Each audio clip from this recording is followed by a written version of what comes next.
investing in startup businesses on the African edition of the global hit TV series Dragon's Den.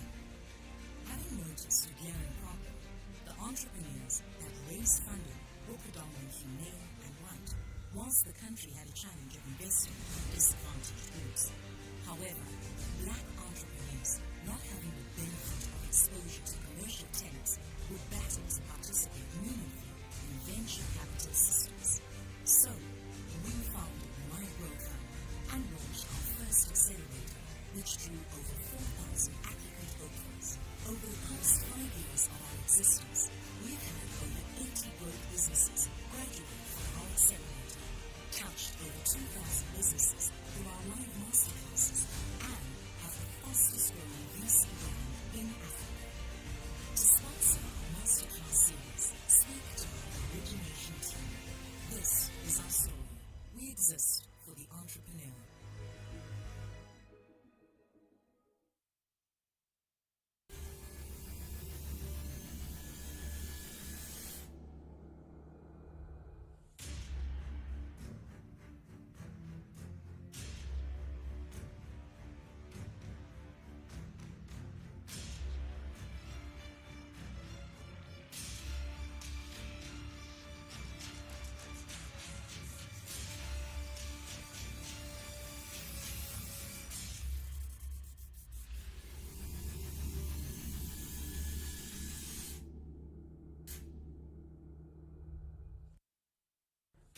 I'm Vanessa Kisawile, leader of Sahara Sparks.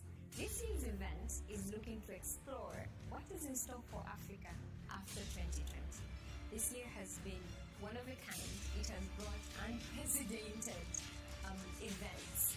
But hey, what should we invest more in the continent after this year's experience? What are the areas we need to focus more? What are the lessons that we've had? And what is most important for Africa when it comes to job creation, when it comes to investment, even growing the business and investment landscape of each region in Africa? This year, we're looking to see how can we reimagine the future of the continent. You're welcome. See you there.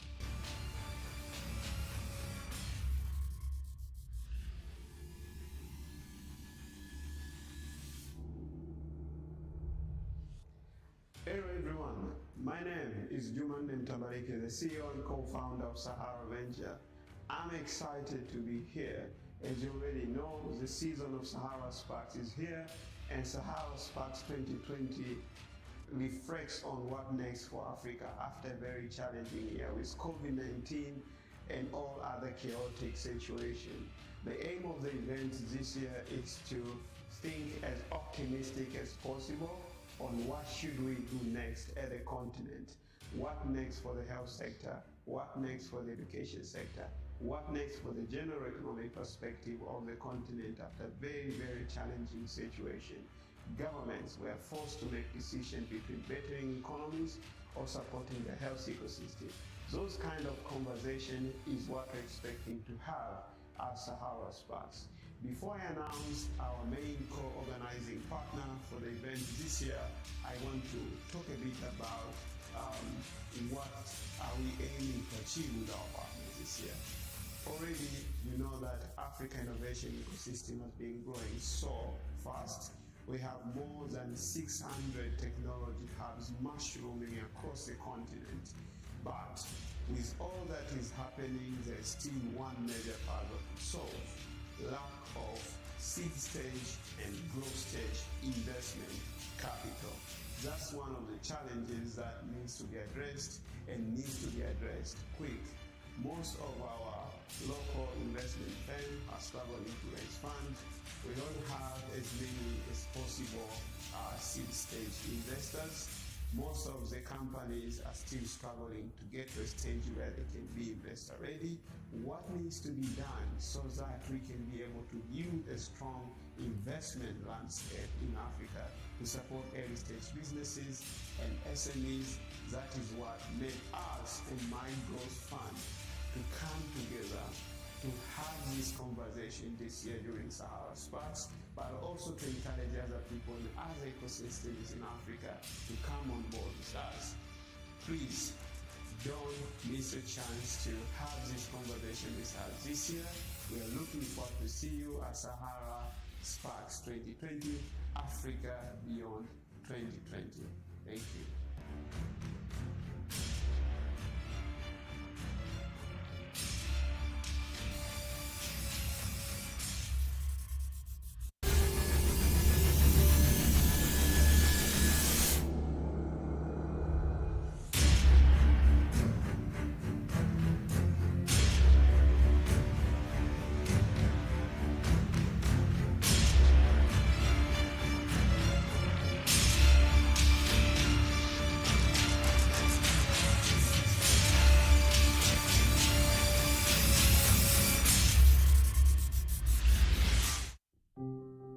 When someone learns to play an instrument, they don't get it on the first try.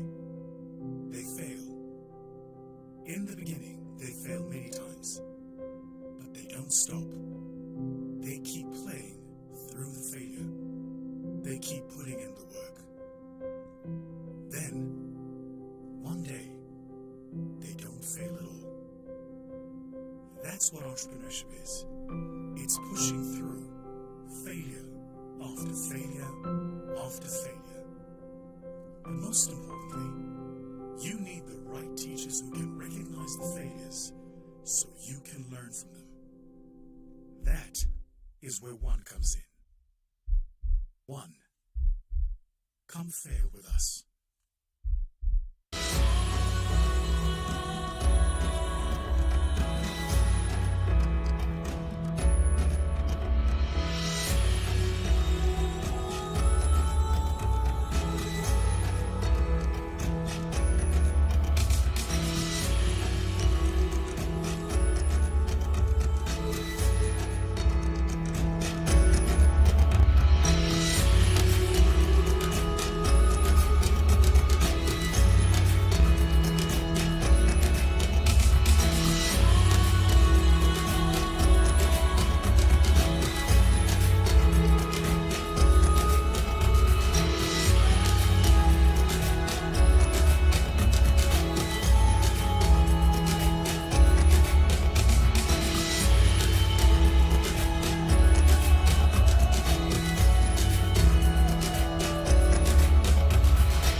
Hello everybody, welcome back.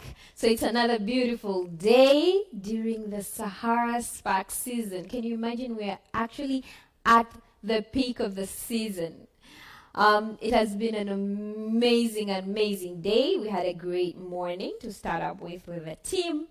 But also yesterday was very amazing. We had a lot of engagement from you guys, so we appreciate it. Keep them coming. We had quite a massive discussion around future of jobs, technology adoption, and we dived in on businesses and honestly, we were trying to look at the context of SMEs and startups, and a lot of questions that came up is, do we really need startups? How do we support SMEs? We looked at the business landscape in terms of investment. We had some some entrepreneurs like Gabrielle sharing their own experiences. But even further, we looked at the technology. How can technology be used for social good and socio-economic development? So before I dive into any further, I'm just going to share just a bit of feedback or a little insights from some of you and from the discussion of yesterday. So some of the things that were very clearly communicated by you from the discussion was inefficiency exists because somebody benefits from them, like rent sinking is real. So if you want to decouple inefficiencies and collapse processes, expect resistance. And this is the kicker, nobody changes anything by complaining about it. So one of the call for action was really bringing collaboration between ecosystems in Africa to actually grow their own entrepreneur ecosystem and support the economy development of the continent. One of the quotation that came up was the problem was with many capital providers in much of Africa is they expect someone else to take early stage equity risk, operational de-risk the business and create market traction. So one of the discussion came up was who takes charge of the early stage investing of the business, because everybody wants to invest in the business when they're going good. But also some of the discussion that came up was the involvement of NGO and adaptation, and how NGO can adapt innovation and technology in implementing projects that impact community. So we had a great diverse of speakers that graced our virtual stage, and we had a great conversation for you guys. As we continue, I'm going to share some of the feedback we got from you. So welcome back. This is the Sahara Sparks Investor Marketplace. Today is all about business and investment after 2020. We've seen a couple of developments. We've seen a couple of businesses, actually, that African businesses that have been acquired, and some have gotten a huge investment from different companies, including Jeff Bezos, if I'm not mistaken. I need to check my facts right. But I'm sure the speakers that are coming after me, who are investors themselves and entrepreneurs, can tell you more about it. So before I go any further, I'm going to welcome the CEO of Sahara Ventures, Jumane Mtambalike, and he's going to give us a little quick protocol, whatever that is. Hi, Jumane. You're welcome. Hello. Thank you, Vanessa. Hello, everyone. It's another exciting season. You can't imagine what I feel right now. Hello. At some point of time, I thought this thing won't happen this year. And the thing about technology has a tendency to surprise you and tell you that, don't worry, you can do anything. So I'm very happy today to stay here. I wish I could talk in Zulu, Igbo, and all these different African tribes and try to communicate to everyone in Africa. Good morning. But the language we all understand, we stay optimistic. Yeah. Africa is rising. Yeah, good morning, sir. How are you? I'm fine. I'm fine. Thanks for doing this. No problem. No problem. I had to. If you are involved, no excuses.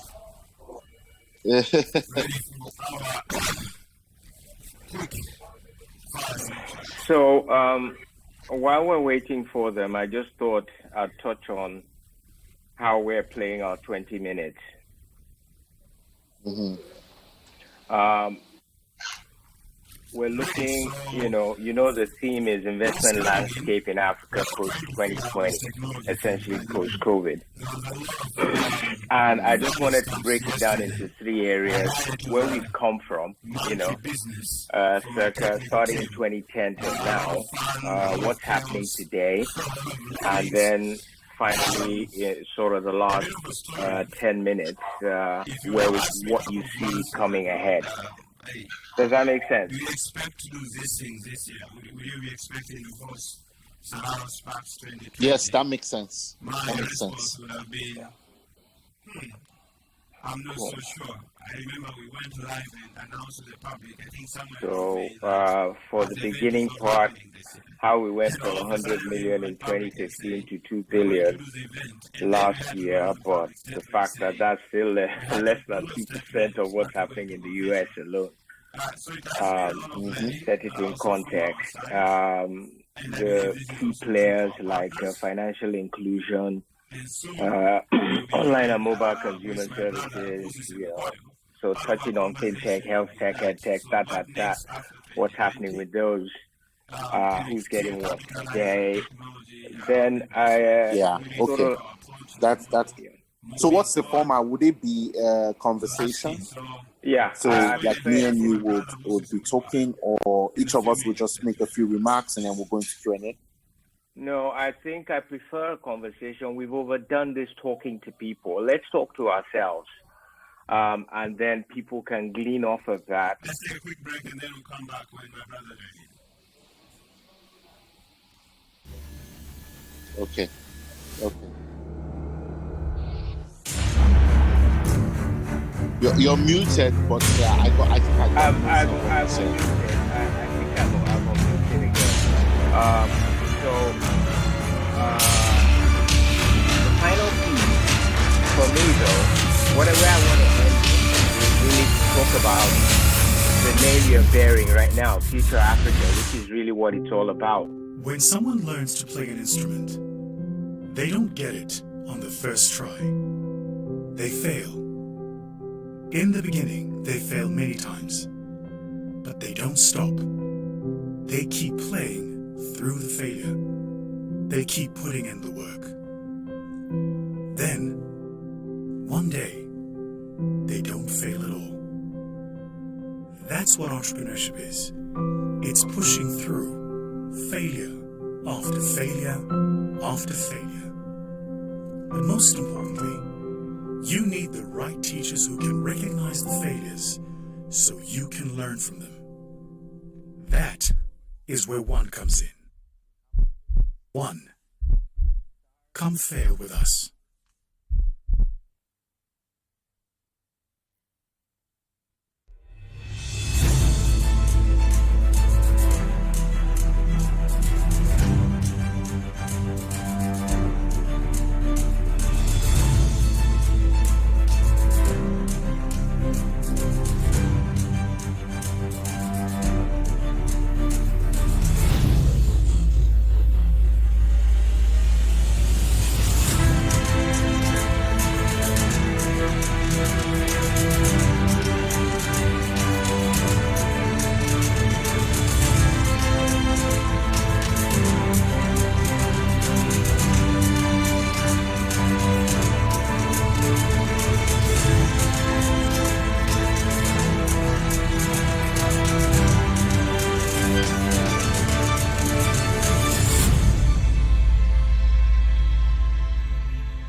story of My Growth Fund.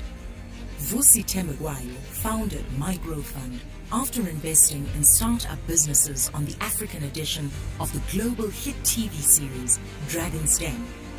Having noticed a glaring problem, the entrepreneurs that raised funding were predominantly male and white, whilst the country had a challenge of investing in disadvantaged groups. However, black entrepreneurs, not having the benefit of exposure to commercial tenants, would battle to participate meaningfully in venture capital systems. So, we founded My Growth Fund and launched our first accelerator, which drew over 4,000 applicant hopefuls. Over the past 5 years of our existence, we've had over 80 growth businesses graduate from our accelerator, touched over 2,000 businesses through our live masterclasses, and have the fastest growing VC brand in Africa. To sponsor our masterclass series, speak to our origination team. This is our story. We exist for the entrepreneur.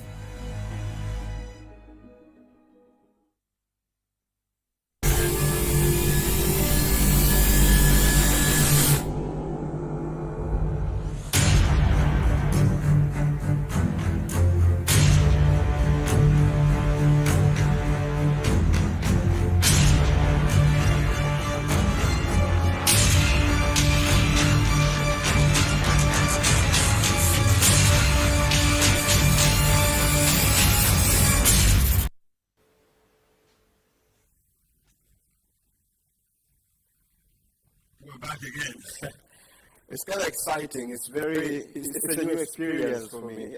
You can't see this side, but I'm seeing in front of me is a team of a lot of people doing a lot of amazing stuff. It's tricky and scary because I'm not a presenter.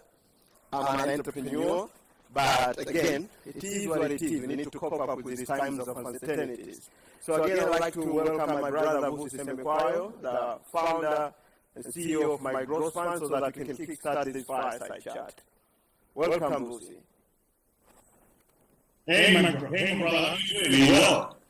Man, I'm fine. I'm doing what you do so well, being in front of a camera. I told you, I said to you, you're wasted behind the scenes. You should be doing this in front of us. Oh my God, I like it, you get to wear new clothes, you get to look good, you get to get the makeups. This is so fun, man. I really need to keep this up. I look more handsome than ever before. I mean, you know, I've over the years, I've had so much makeup done on me. I don't need makeup anymore. My skin is just got natural makeup on it now. Wow. That's exciting. How was stuff over there? It's a sunny day in Dar. And it's a bit cloudy out here in Joburg. It's overcast this side.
if you go to more mature ecosystem, you find most of the time it's universities that are championing this revolution, whether it's Stanford University, whether it's Aalto University in Finland.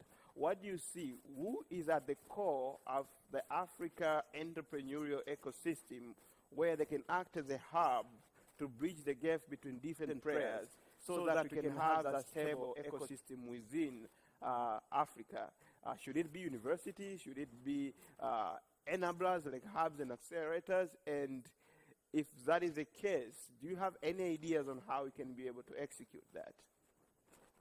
You know, my view is that the market is always the best instrument to solve a problem. The market, right? And then define the market however you will.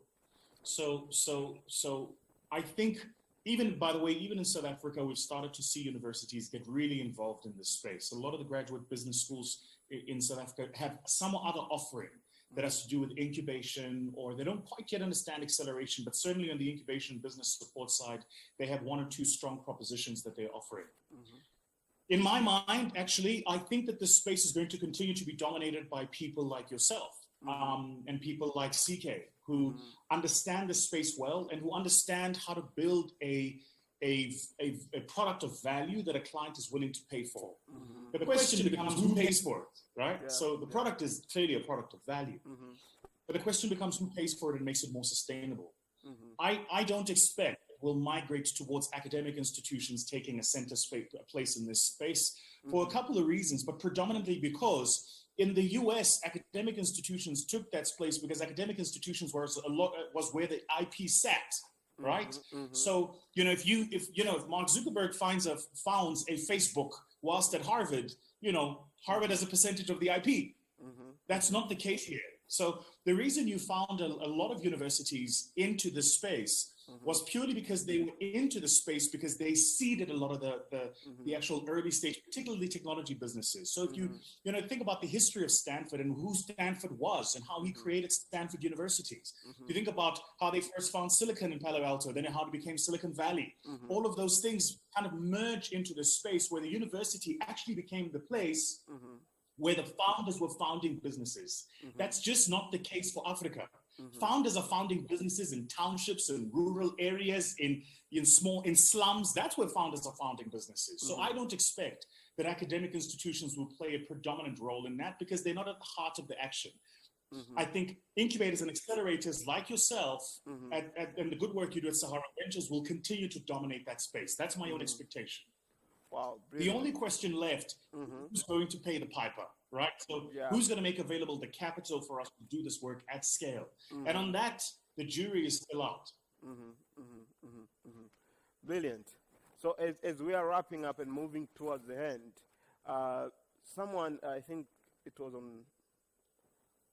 2 days ago when we had some sort of an ecosystem meetup, asked the question around, should we focus on these like high growth businesses, the so-called zebracorns, big companies that completely transform the continent, or should we put more emphasis on traditional SMEs operating maybe in rural and some semi-urban Africa, because some people really feel those are the ones who are actually doing impact, and then these high-end unicorn types waiting to exit,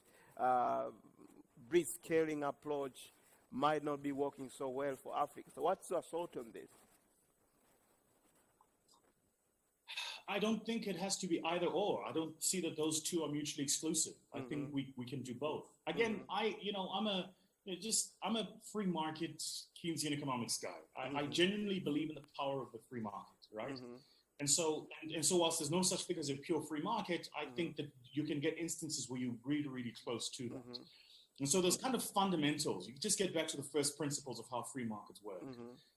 I think what will happen in this instance is the capital will flow where the return is. You know, I often make the comment, in fact, I think I wrote about this in my first book, The Magna Carta. Capital and relationship have a supremely monogamous relationship. Capital and return, rather. Capital and return have a supremely monogamous relationship. Capital will never cheat on return. And anytime you see in the world where people try to distort the capital return relationship, it doesn't work. So you can think here about Venezuela, you can think about China, you can think about Chile, you can think about Argentina. Anytime people try to distort the relationship between capital and return, it doesn't work. Brilliant. So I think where capital will flow is where the return is. Okay. The harder question for us is how are we going to quantify return? Is it financial return?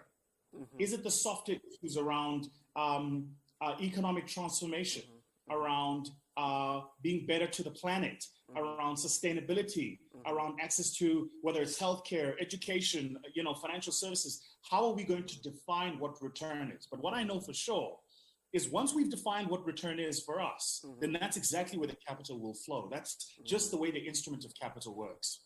Brilliant, brilliant. Thank you so much, my brother. We are wrapping this up. I want you to wrap up with a very short statement, a response to this question. So what next in the investment landscape in Africa? What should we expect? I think there are a couple of really exciting things happening, right? There continues to be the trickle effect of the few transactions at the top that everybody's talking about. And what I'm noticing more and more of, you've got Linton Nika here who's going to be presenting a bit later, and I'm really excited to see some of the stuff that Linton's going to talk about. But what I'm noticing more and more are businesses that are migrating up the stream that want to become the few businesses. They want to become the few businesses at the top of the ladder. And we have a lot of work to do to make sure that we enable those businesses to become the top businesses at the top of the ladder. So, the guys at HNKR, and you can go and check them out, hnkr.co.za. That young man and I met at the gym. That's how I met him. Literally goes to my gym, and he was telling me the first time I was starting this business, and he entered this competition and entered that competition. He's raising funding today, and I think this is the second round of funding that he's raising. So more and more what we're seeing is people migrating up the stream. What I'm saying is this, just a final comment. I know it looks like heavy lifting, and if you look at it at a point in time, it looks like we're making no progress. But actually, guys, we're making phenomenal progress. Wow. If you just think about where the ecosystem was 5-6 years ago, think about where the ecosystem was a decade ago, it's almost incomparable to where it is today. So we're making progress. And the rate of that progress, I'm seeing it accelerate, which means we're going to continue to have more impact in a shorter space of time with even fewer resources. Then the space becomes increasingly more economical. Wow, thank you so much, my brother. The next session after this will be even more exciting. So the idea of this session was actually just to ignite what's going to be happening for the rest of the day. We'll have a lot of conversations like this. Some of the things that really stand out, we talked about culture issues and how are they affecting in terms of how Africa invests. We talked about the core of the innovation ecosystem in Africa. Should it be a university, an accelerator, or program like us? We also talked about policies and regulation and the way they hinder how capital comes and flows in Africa. We talked about the role of universities and other key players. So that was all about how can we make Africans invest in Africa.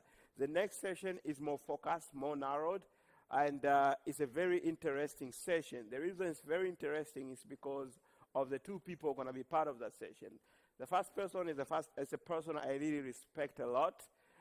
He has done a lot, and he has a very noble career. Tommy Davis, Mr. Tommy Davis. He came all the way to Tanzania. I remember his inspiring word around make sure you as a young people work together, make sure you start something that can attract investment to Tanzanian youth, and we're promising you that we are doing that work and it's moving on amazingly. As you can see, this conversation is still happening in this beautiful country of Africa called Tanzania. And another person is my brother E. I think I've done a lot at this age, but what he has been able to achieve at the age of 29 is just amazing. Being an African kid born and raised in Africa, to be able to achieve that is just amazing. So the next session is going to be a cross-generational leadership dialogue about what next for the investment in the Africa landscape beyond 2020. We'll be back after a very short break. Thank you so much. When someone learns to play an instrument, they don't get it on the first try. They fail, In the beginning, they fail many times, but they don't stop. They keep playing through the failure. They keep putting in the work. Then, one day, they don't fail at all. That's what entrepreneurship is. It's pushing through failure after failure after failure. But most importantly, you need the right teachers who can recognize the failures so you can learn from them. That is where One comes in. One, come fail with us.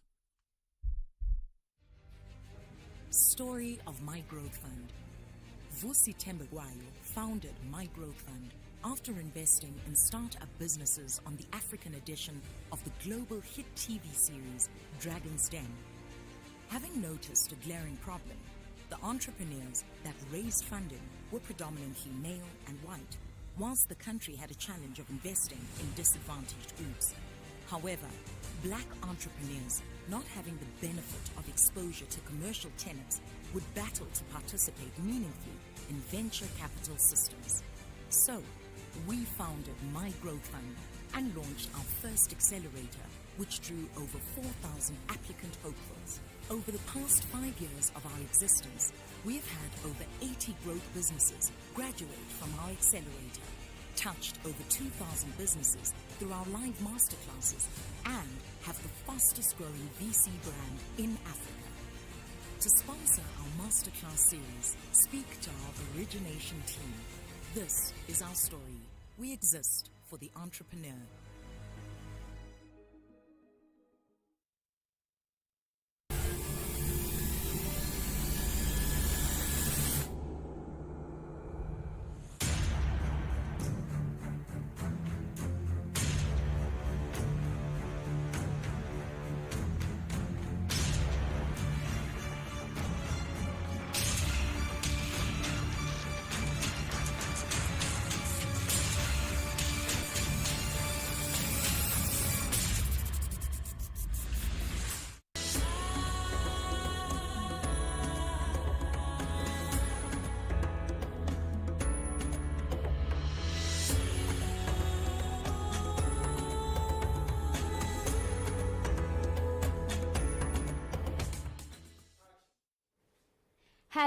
Hello, welcome back. Wow, it has been quite an intense and an amazing conversation between VT and Jumandem Tambalike. So, before I go any further, please do not forget to share your insights. We're talking about investment and entrepreneurship in Africa. Do not forget to hashtag Beyond 2020, tag Sahara Sparks, and My Growth Fund.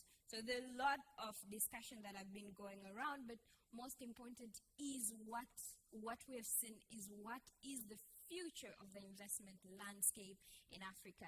They have explored a little of the past, maybe a little of what is going on right now, but I'm going to welcome in the conversation Mr. Tommy Davis, who is a Chief Investment Officer at Green Tech Capital Partners and President of Aban. But he is also going to be joined by Inolua Aboyeji, founder and general partner at Future Africa, but he's also a co-founder of Andela and Flutterwave. Welcome. Thank you. Do we turn on our videos now? Yes, please.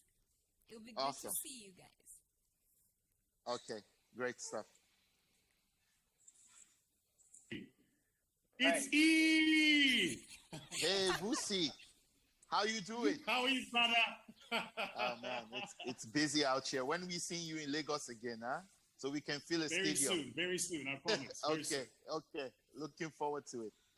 Looking forward to it. Awesome. Julius, we've got a quick 10-minute discussion. As Vanessa said, we really want to look at what's beyond 2020 when it comes to the African investment landscape. we all know what's been happening. This is a journey, in your case, in my case. We started, we're talking about 10 years ago, where sort of things started to bubble up. But since then, we've seen what you've done with Andela, what's happened with Flutterwave, most recently Paystack. So we've seen a trajectory that COVID has put dampers on. And when I say dampers, I'm actually, yes, we've seen everything that's happened with the environment, but where my worry is really at this point is sort of the potential imminent financial crisis we're facing on the continent in terms of investment as the currency devaluations continue, knowing that most of the funds we're sourcing is coming in dollars. I mean, what are your thoughts on that for starters? No, I mean, I definitely sympathize, and I think it's going to be a challenge. However, I think, you know, most businesses have realized that currency devaluation, particularly in Nigeria, is a fact of life and something to be expected with doing business. I know for the businesses that we've invested in, what we've tried to do is to help them build what we call dollar buffers by allowing them to, one, hold most of their dollar offshore and take Naira lines against them. So that way it's cheaper. And then secondarily, helping them earn revenue in dollars so that they have a more stable revenue flow. So I think we've developed a number of interesting workarounds with the currency situation. And most businesses are actually the better for it. So I don't think we will be as hard hit as people might imagine. But I think there might be some investors who may not understand the terrain, who may have made some decisions that would hurt their portfolio. But this is the time to call their colleagues who've been in the environment for a while and ask for tips and for help on how to manage the currency fluctuation challenges. Okay, a friend of mine was saying, well, he sees that as presenting us with an interesting position with overvalued, previously over what they considered as overvalued assets, that there would be opportunities around that. But I wanted to move quickly on to what's dear to our hearts in terms of, as we look ahead, the AFCFTA and how that ties into the name of the outfit you're running now, Future.Africa. You're doing exciting things, changing the early stage investment landscape, doing it a different way with the collective. You want to talk about that? Sure. I have to give you all the credit for the collective because you started this work, maybe 7 years ago with the Lagos Angel Network. And it was, we just decided to this thing that Baba Davis has been trying to do, let's just put a digital spin on it and make it more for real. So, I mean, in many ways, we've been very inspired by your example with bringing people together, normal people together to invest in African startups. So what we do basically is, we quickly realized the institutions weren't going to come and save us. We had to find local capital or people who were invested in Africa more emotionally to basically invest in early stage startups, because there was a big issue with finding $25,000 to $250,000 to invest in early stage startups. That's always been the challenge. Anything that's where we started, that's where we still are. Exactly. So what we decided to do was we built a membership-based co-investment club. You pay $1,000 to be a member. We give you 20 deals a year. So well-researched, highly researched. We take the diligence into our own hands. That was a big lesson we learned from the land model. Take the diligence into our own hands and give all the information to all the investors at the same time. So we inspire some competition. And then, you have, as long as the allocation is open to invest. And that time might be 3 hours, it might be 3 days, but it's never a long time. So people don't have the analysis paralysis that tends to paralyze groups.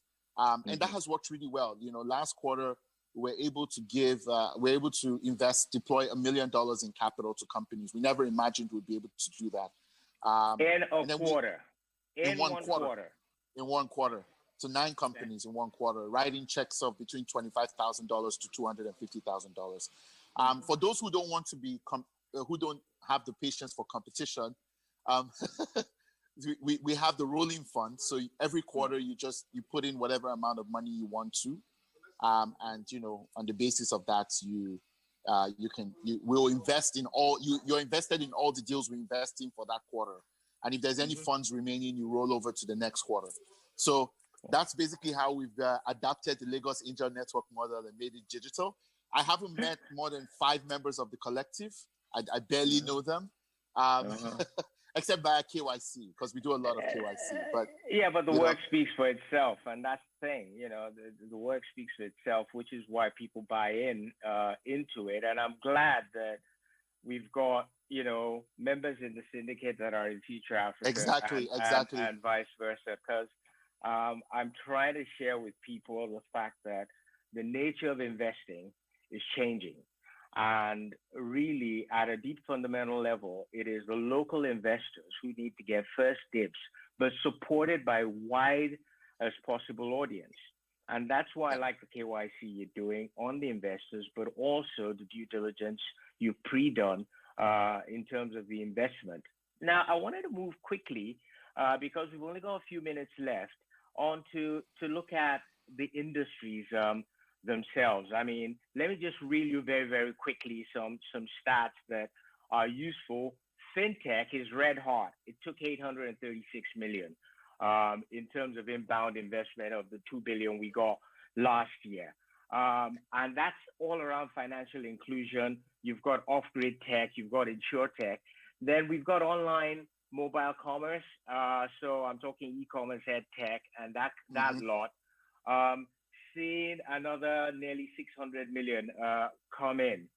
Now, we're not, for some odd reason, I don't know why, we haven't taken on board that things like Nollywood, okay, and music. Look at Netflix has come in. We haven't taken the media and entertainment industry seriously in terms of trying to crack that nut in our technocentricity.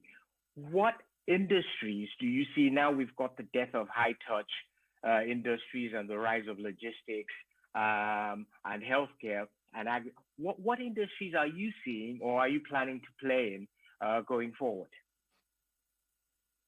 Yeah, I mean, I would say, ultimately, what we've tried to do at the fund and what I deeply believe is that we might have to take another look at these categories and take a look at them from the perspective of problems and business models rather than like sectors, So like our largest investment so far at the fund has been in what people will call agri-tech.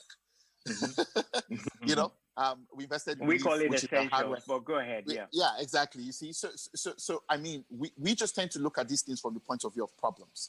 What problems are there to solve, and how can we intervene with solutions that really make a huge impact and turn those challenges into global business opportunities.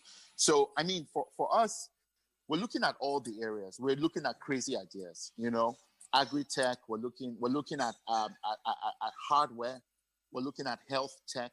We have very clear thesis on each of these areas, which we're sharing. Next year, it's going to be a big, I'm hoping, fingers crossed, if you all pray for me, a lot of writing about how I see the future really playing out in certain industries. I've started to pen those pieces. And I think, a lot of it is really about envisioning what the future needs to look like on a continent with over 400 million people, in a country, like Nigeria, with over 400 million people, continent with over 4 billion people, and really figuring out what kind of infrastructure needs to scale for us to live well. And also an understanding that we're moving from I said this yesterday, I want to say it again, we're moving from a globalized economy to a distributed economy. And that has huge implications for Africa's place in the world. And what are the businesses that are possible to build for global scale in a distributed economy? I think those are the questions that we ponder in our own model. And I think that's the frontiers of investment. and we're willing to make the big bets as we're more and further and further empowered by our membership of co-investors, and we'll see where the future takes us. Thank you very, very much. It's been short, it's been sweet, and we'll catch up again soon. That's sure. We always catch up. We always catch up. All righty. I'm Over never to far you, from my Vanessa. mentor. Thank you. Thank you.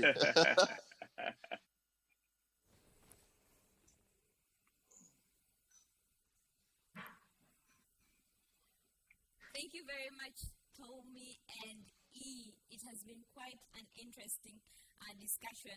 Some of the things that I really caught up from this very short, we deserved like really longer session with you guys, but of course, since we'll have you guys and people have the chance to keep on engaging with you on social media. So some of the things that I've clearly captured them are that right now we're moving from globalized economy to distributed economy, but also some of the rising industries, maybe those who are looking to become investors in the future, currently are edutech, logistics tech, issue tech, healthy tech, and others that we're not really looking at. Something that Tommy Davis talked about around media and entertainment. Maybe, just maybe, it's something that you can explore, But also something that he talked about developing a number of rebus system to work around the issue of currency devaluation. In many, this can work in many countries in Africa. So thank you very much. We are gonna have a great discussion ahead. Keep on engaging. Use hashtag Beyond2020, tag Sahara Sparks and My Growth Fund. Keep on sharing. So the next session, we will go into a break session for those who will be going to who are looking forward to hear more conversation around seed stage or early stage investment. Please stay tuned. We're going to share the links of these different sessions. And for those who really just want to know more about Series A investment, we'll be right back with more information.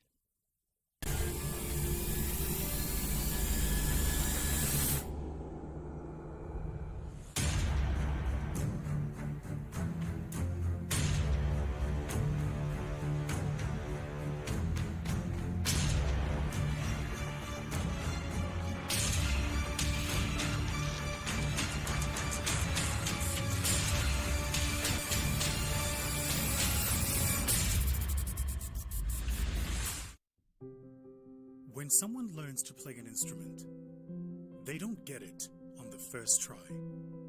They fail. In the beginning, they fail many times, but they don't stop. They keep playing through the failure. They keep putting in the work. Then, one day, they don't fail at all. That's what entrepreneurship is. It's pushing through failure after failure after failure. But most importantly, you need the right teachers who can recognize the failures so you can learn from them. That is where One comes in. One, come fail with us.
Story of My Growth Fund.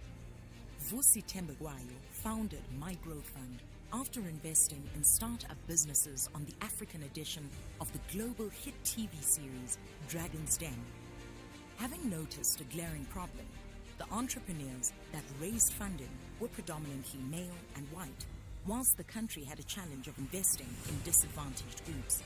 However, black entrepreneurs, not having the benefit of exposure to commercial tenants, would battle to participate meaningfully in venture capital systems.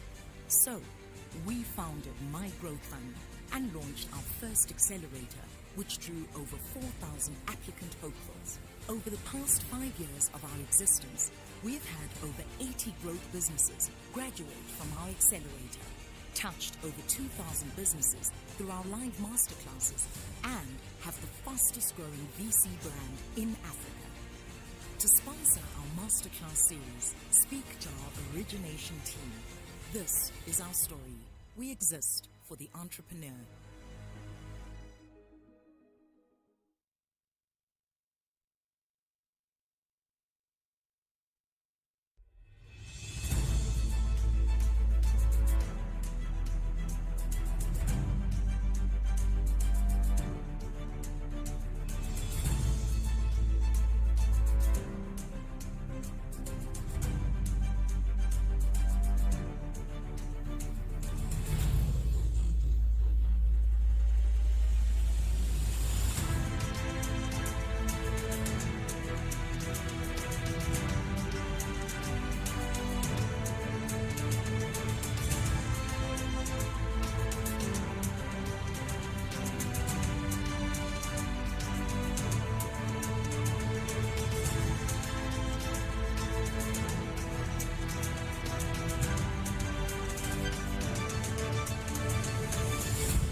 Dar es Salaam is among the fastest growing cities in the world. The city is expected to reach megacity status by 2030. This means we will have more than 10 million inhabitants living in the city. Something interesting is happening in the Tanzania's financial capital. A part of the road heading to the historical city of Bagamoyo is becoming the technological district of the city. The district is the home of all major public tech offices, telecom operators, innovation hubs,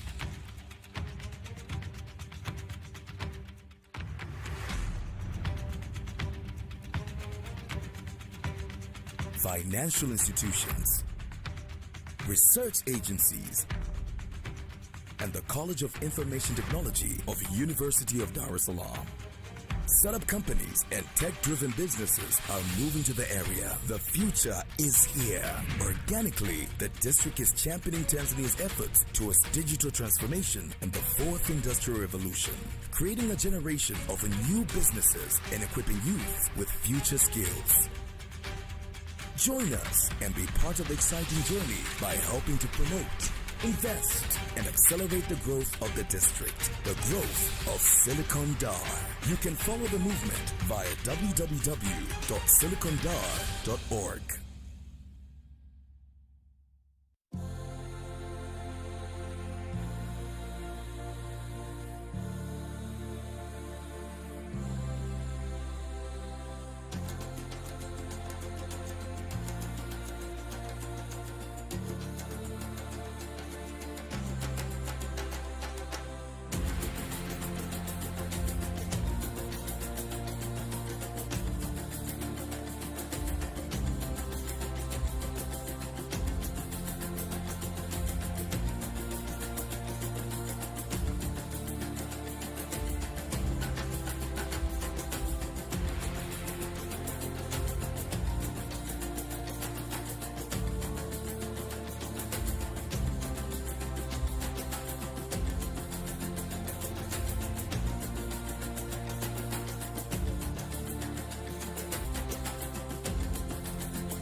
Naki fusi Albert Leputi ene mona Leputi mona na ke director Naki na Maria Leputi ke na me wa mona lapeng and then role yaka mo company ke more on a safety side and then le more on the on the financial side. Mona le putting re transport like hali bitso le chole re le putting and three daughters holias re transport the fuel oils and other chemicals for our main customers ke re tsa Sasol and then re transport the BME and other companies like the energy company and then more wholesaler. So our main customers ke ceramic industries and evergreen and some other customers. Ka history ya ka dilemong tse 20 ya motsetseletseng ke neng ke lelekisa tsona tsena ke ila ka bona hore le hanka tswela ka ntle ka ema puane mane moya wa mfoka and then we just started this 2008 May with the 2 trucks. In 2008 the fuel price was very high. To fill up this truck when it's empty it was over 7,000. Our main success is ke hore we rela ga khona hore re pass stages the first 5 years ho fetsa ho patela di truck tse ne re started business ka tsona and then after ra khona hore re eketse our trucks on top of that. So success ya rona ko re la ga khona ho thola wholesale e leng ya go thusa hore re khone hore re se ka hlola re tshela diesel ko ntle mo neng re sebedisa pump price. With the wholesale and our own fuel storages and our own pumps and then our trucks fill up here got the system ya profit. My name is Sana Liputing and my role here I'm a senior debtors administrator. By attending master classes we learned a lot of things and I learned about the HR, but finance, it was the most difficult one. Attending master classes helped us a lot. So everything that we did at master class, we also did it here at the company. Yes, I would recommend entrepreneurs for the ESD program. 10 years ago, mona me haibane dintho dintse di le ka tsela e ntse di hantle re ka bona re menahantse habedi re tla be re na di-trucka tse ding and then lefatshe le tla be le aketsehile and re na le 9 hectare mo ha re ka ra bona re bula re shifta diterata re phaka diteraka and then ke nahana ka be le motlotlo mme.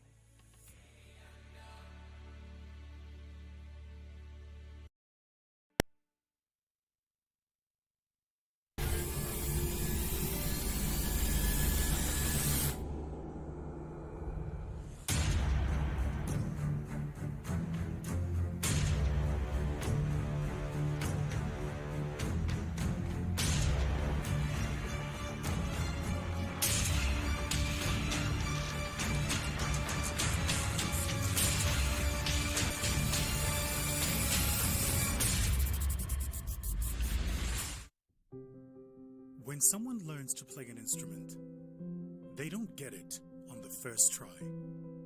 They fail. Hello, and we're back again. So we're bringing you an even hotter, deeper conversation around business and investment landscape. I'm going to hand this over to Vusi Tembekwayo, our organizing partner and the CEO of My Growth Fund. And their discussion is going to be around, is the VC model we have adapted right for the African landscape? So stay tuned. If you're following on YouTube, go to Sahara Sparks Investor Marketplace Stage 2 to follow up the conversation.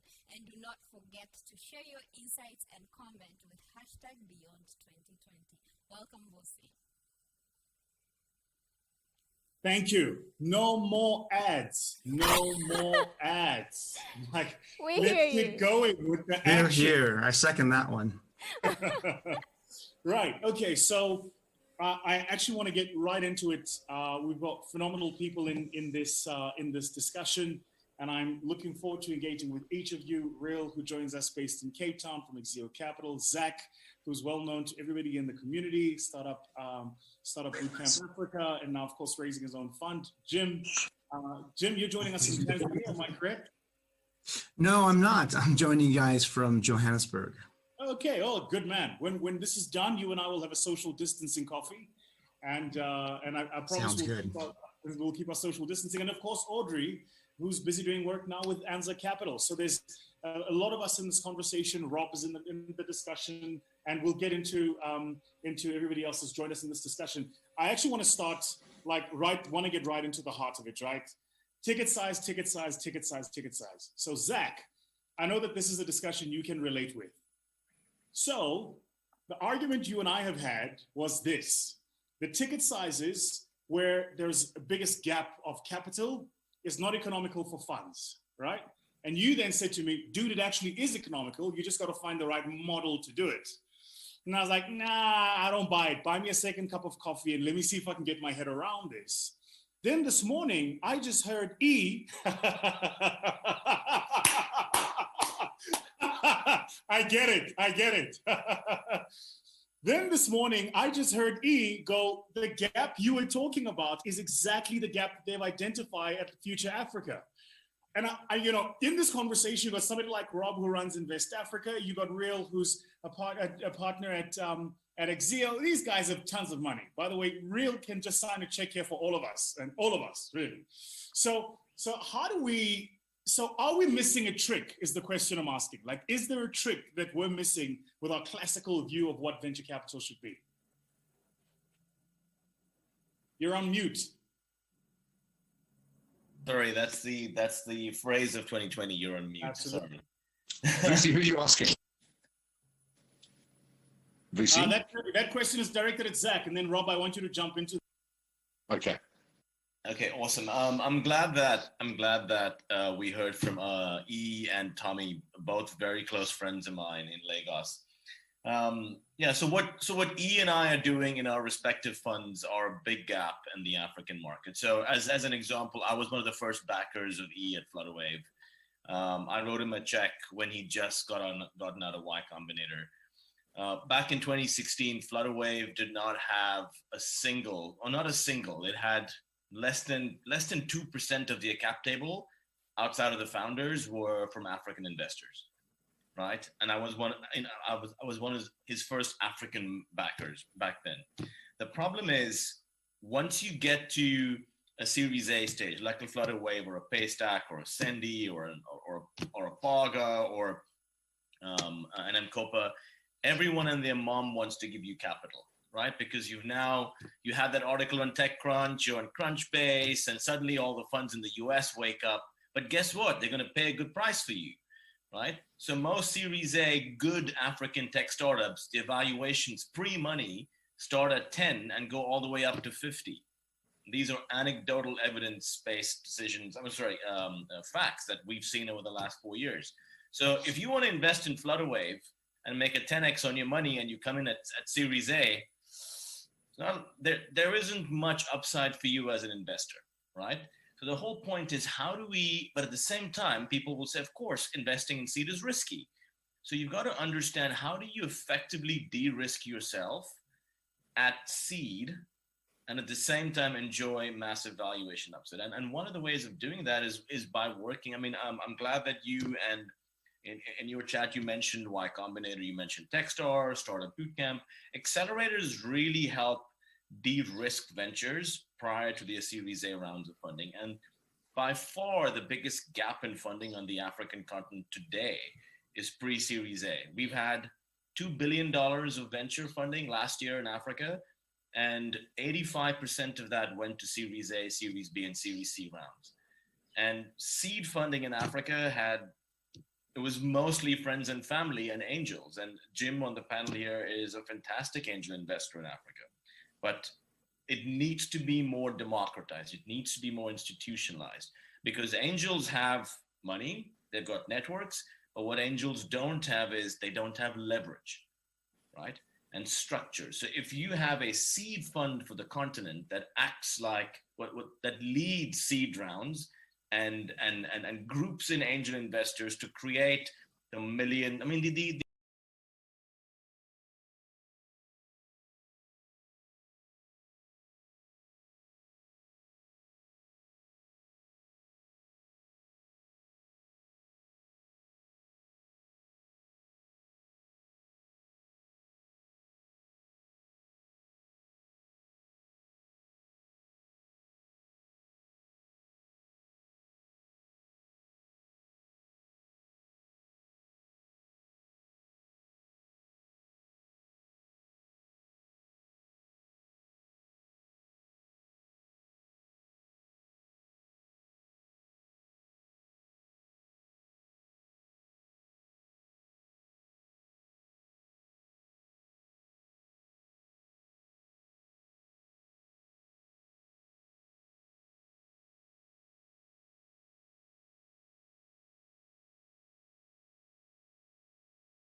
I think that even recently, there was someone who reached out to me from Tanzania, and I passed them off to you because I know nothing about the landscape there.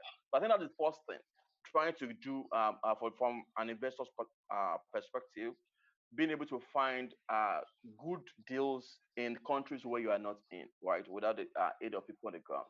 Then the other thing is the discovery issue, right? So for the young entrepreneurs, for the startups, how do you find the investors whose thesis match your own startup? A lot of times, the entrepreneurs spend a lot of time talking to the wrong VCs, the wrong angels who have a different thesis before they actually end up finding a match, right?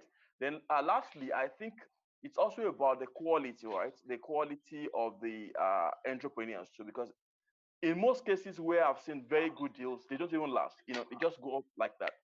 Because we're as investors, we want to make money, we want to invest, right? So if we find good deals, ordinarily we would invest, as in we add enough information and stuff like that.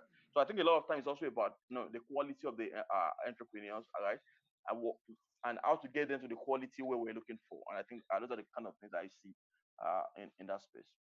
So I'll give it a shot. And sorry, if I may add to that, I think we need to make sure that entrepreneurs have a similar definition of investors' readiness. And being investor ready doesn't mean that you have a nice pitch with all the key elements we would be looking for. And sometimes I feel some African entrepreneurs are starting to focus too much on PR instead of building their businesses, instead of ensuring that they have at least one paying customer, that their product or their services actually work, and that there is a market for that, or that the team is actually complete with all the required skill set to take the venture to the next level. Great. Thank you so much for your comment, Anna. I want to jump into Jason, Victoria Venture. Jason, you work with investors across the continent and you've been around for some time. So my question will be, building up from what Idris said, is there such a thing as an African investor? And if that thing exists, who is this person? What does this person look like? Are they investing in Africa, living in Africa? Because I think we need also to clarify that. Thank you, Jermaine, and it's exciting for me to be here. I think Idris has already said there's no African investor. I honestly don't know how to respond to that. But what I can say is that, following just what Idris has said, yes, there is no angel investing, especially typically early stage investing, given the fact that there's an element of necessary value add within the investment, then it's important. It's very important for the specific investors to have what you call local context, and you cannot get local context if you're coming from a certain geography, or you cannot really adopt local context better than the people already present in that geography. So I think if someone wants to consider themselves as an African investor, when the best way in which they can proceed with that sort of investment thesis is to have a lot of collaboration with the people already embedded into those local ecosystems that they have an interest in from an investment perspective. So because you cannot really run away from that idea of understanding the local context before you make a particular investment. And on that basis, I think collaboration is the only way in which someone can start defining themselves as an African investor at large. Thank you so much, Jason. I would love to jump to Dio on the other side of the same question, something which Hannah commented on, a shared definition. So, Dio, from your perspective, what should be a shared definition between investors and startups in Africa when it comes to investor readiness? What is a shared definition that will at least try to bridge this gap of one side saying the other side is not ready? Please, Dio, you have 2 cents. Yeah, Jemani, thanks a lot. I think it's from the experience I've had, in the past 3 years I've been working as an investor, right? I think it's important for founders to understand the type of investors they want to work with or partner with, right? It's also very important to understand that you need to work on your startup, right? I tweeted recently where I said, you don't have to focus on your pitch deck. I think you have to focus on your company, trying to get that first customer, right? When you have traction, when you have something to show, if an investor requests for your details or for your progress, you have something to show, and you can come up with a pitch deck. A lot of founders focus on their pitch deck so much that they miss out on building the companies that people actually want, right? Or building products that people actually want. I think it's also important for investors as well to understand that this is we're still very early, right? There are also going to be a lot of startups that are going to spring up. I mean, there are no dearth of startups in Africa. Many people are starting companies every single day, right? Just as much as startups founders need to understand what investors are looking for, investors also have to understand the stages and the concept and the context of which startups are being founded as well in different contexts too. Local context is very important. And that's why even for us at Microtraction, we think about collaborating with other individual stakeholders and local stakeholders in different countries, right? To kind of understand what is happening and to kind of get visibility into what the types of investment landscape, what the check sizes, what are the expectations of founders, what are they looking for, what check sizes, what's the startup costs of actually building a company in this particular types of countries as well. And so for us, we've stuck to Nigeria for a very long time because we understand Nigeria better. But if you're going Pan-African, it's important to understand local context and understand what is happening in those places. Partnering with local stakeholders and local technology stakeholders is so important as well. Wow, thank you so much. Thank you so much, Dio. Jumping to Deji. Wow, these are very cool names, from Dio to Deji now. So capturing from what was being said, especially the statement that came from Dio, entrepreneurs need to focus on their customers and not how they pitch their goods, which I think is extremely important. Now, my question to you, Dio, is it is not easy when you have all this pressure around you from the movies, from the series like Silicon Valley, pushing you to work on your deck to make it really cool. How can we get young entrepreneurs in Africa to really invest on building their business, getting those fast paying customers in, while there's so much pressure for hype and visibility? And what's the role of ecosystem enablers, incubators and accelerators should be from the angle of you as an investor? Welcome, Deji. Thank you very much, Jumani. I think it's a really good question. And tagging on to what Dio mentioned, it's really about alignment. So having having these founders understanding critically what's required at the stage at which their business is at. So it's very different, say for instance, for a business that's been up and running, has built a bit of traction, and then needs to interact with, say, a growth stage investor, compared to somebody who's new to the system of business, who's just trying to get off its feet and is really looking for its first customer. So in terms of education, I think that a lot of, and what we're seeing so far, which is good, and it's a huge plus for the ecosystem, is that the founders that we're coming across are getting better educated at understanding at what stage, what sort of interactions they need to have, whether it be with your accelerators, your incubators, or whether you need to then start looking and focusing on your pre-seed, early stage VC funds or your Series A VC funds. I think that what we're going to get, and what has been great, has been collaboration through the ecosystem. So now, in terms of when startups do come and are looking for the right place to go, you have a discovery network between ourselves, between other co-investors, between other founders that can point them in the right direction. So in that sense, I think alignment is key. Thank you so much, Deji. I've just realized Justice joined, and Justice is one of the panelists. She's from Association of African Startups. So just, you have 1 minute to introduce yourself and share your comment on how can we reach investors and entrepreneurs in the continent. So you have 2 minutes, Just. Good morning, everyone. My name is Just Ibe, and I am the president and founder of the Association of African Startups. What we do is we have created a platform that empowers entrepreneurs with the resources they need to grow sustainable businesses. And when I say resources, I'm talking about capacity building at every level.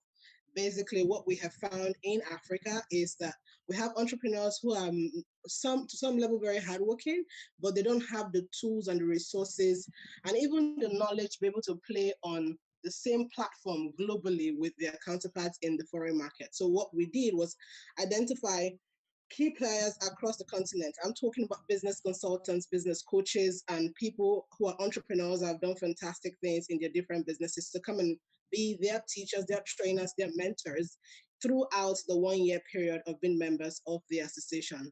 And at the end of this, what we want to achieve is we want as many startups as possible to be able to increase the revenue and be able to add positively to the GDP of every nation on the continent and by extension, the continent, considering the fact that the startup ecosystem basically drive majority of the economies on the continent. So we have decided to sit there and see how best we can grow that part of the economy so that we can have a ripple effect on all our economies as a continent. Now, the next question is, how do we think investors can better play in the markets? Jumani, I'm sure that's the question you asked, second question. Fantastic. One of the things I feel that the investors can do differently, especially for a time as this, is strengthen strengthen the, I think strengthen is not the right word. I think the right word is investors need to basically hone in to a larger percentage of the startup market. So I know that a lot of angel investors and VCs are usually very careful when they want to invest in businesses. And most times they're usually interested in tech businesses, those businesses that have potential to become, multi-billion dollar businesses. But I think to a very large extent, there is a gap in the average entrepreneur who is supposedly an SME in the African markets. I'm talking about in terms of investors. So I think as much as we want to do the tech businesses a lot, we need to hone in on the small businesses who may not necessarily be tech businesses, but we can use technology to drive their businesses so that they can be a lot more profitable. And so I feel that investors at this point in time need to move not just from tech, but truly look at every part of the startup ecosystem so that we can have a lot more people who are benefiting from the funding from the different investors we have across the world and across the continent. Great, thank you so much, Just. Now we're moving to the second round of this conversation. There's this important discussion we need to talk about.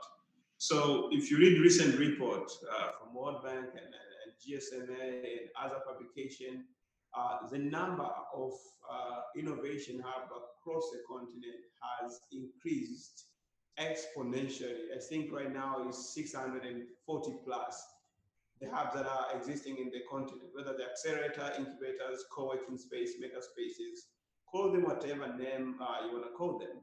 But the challenge has been the growth of high potential businesses. We can decide to call them zebra cones. We have very few businesses that actually reach the pinnacle of success, and every time we get one, it becomes a news. Now, you as investors who are a very crucial part of this ecosystem, what is your strategic advice to the ecosystem, whether it's policymakers or to startups and incubators or to ecosystem enablers? What should we do together collectively as the ecosystem to increase first the number of investor-ready businesses in Africa, but also to create the next generation of zebracon and companies that are ready to exit with millions of valuation to create that intended impact, create employment opportunities and things like that? What should be our strategy? So I'll start with Idris. I think the first important thing is we need to take a long-term view on these things. The fact that I have a tech hub and training people does not mean they have to create great startups tomorrow. So I'll give you an example. So we've been 10 years as an innovation hub, and there were some of our early entrepreneurs who created businesses that made no sense, right, and failed out, 7-8 years ago, who are now part of huge startups. So there were our first cohort we had in 2011. The guys created some businesses and it went nowhere. But when Andela started, some of the early employees, right, came from this same set of people, right? Also, we've seen some of the folks there who created 1 or 2 startups and then went away, and now they're back, getting that experience and doing something better. One of the guys at 54 Gene, was someone we had worked with about 4 or 5 years ago, right? And again, see what they are doing right now. So I think it's working, just taking time. People kind of forget 10 years ago, many of these things did not exist, right? So even if it's only deepening the pool of talent and it's stimulating interest in the ecosystem, I think it's a start. I think it will not be fair on the ecosystem to think and just jump from 5 years ago, 10 years ago of no CC up, no nation up, no impact up, and suddenly we start creating all these massive companies. It takes time. That's just my approach.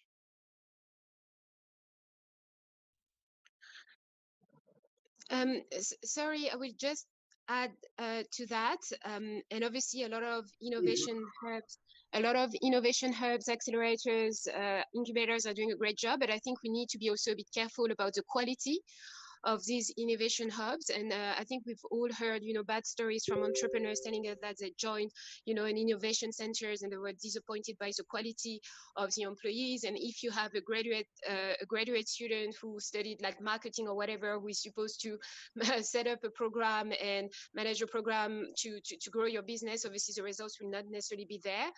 So I've heard also stories regarding, the limited value add of some of these innovation centers that have popped up in Africa.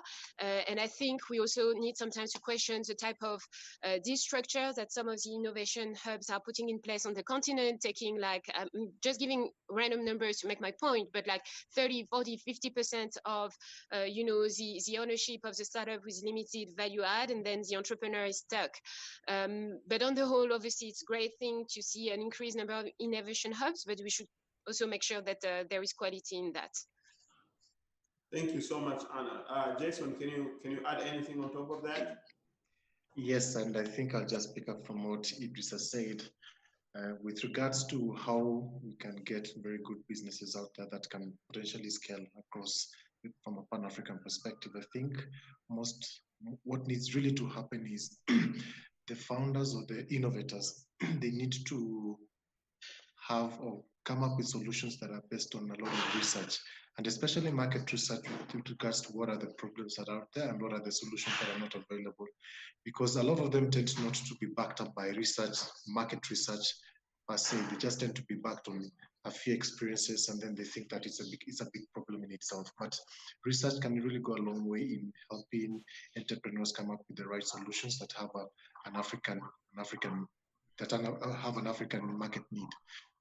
Then on the accelerator side, I think there are some initiatives that are already taking place with regards to standardization, with what Hannah was speaking about from an investor readiness point of view. The couple of tools that have been out there and are being used by a couple of accelerators to see how they can standardize the whole idea of what it means to be investor ready, because not all companies that join a program are at the same level from an investor readiness perspective. So this standardization is also going to be quite useful, and if it can be applicable across Africa, then it's going to be very easy to understand a company that is in a different geography or different jurisdictions when they refer to investor readiness, and compare them with what we ourselves as investors look at from that readiness perspective. So that standardization and the research element, I think, will essentially go a long way in helping the continent come up with businesses that are, first of all, market relevant, and also from an investor conversation point of view, you can say have a good understanding of what stage they are in that sense. Thank you so much, Jason. Deji, I'd love to hear your 2 cents on this. Yeah, I as well, I tag on to what you just mentioned. I think that essentially it's a non-zero sum game. The win-win existing with participation from the accelerators, the ecosystem, the VCs and the like, and that's really helped the ecosystem build and develop for entrepreneurs and founders themselves. I think that it is helped in terms of the collaborative nature, where As I mentioned previously, VCs and the accelerators have been able to work together to put resources together to help these businesses in terms of scaling up. And one point that I'd like to add as well is that in terms of regulators and the government being able to foster that innovative environment, I think is crucial, is key. When you look at innovation as a concept, comparing, for instance, to the US, where every venture dollar spent by startups, it provides 4 times the impact that big corporates spend on the equivalent in terms of their R&D. So for us, I think that is extremely important and critical that we're able to continue to keep and foster this collaborative environment for startups to be able to succeed. And it's things like this, that we're doing together to help to raise awareness and also to get startups ready for a journey to get to, as you mentioned, zebracorn status.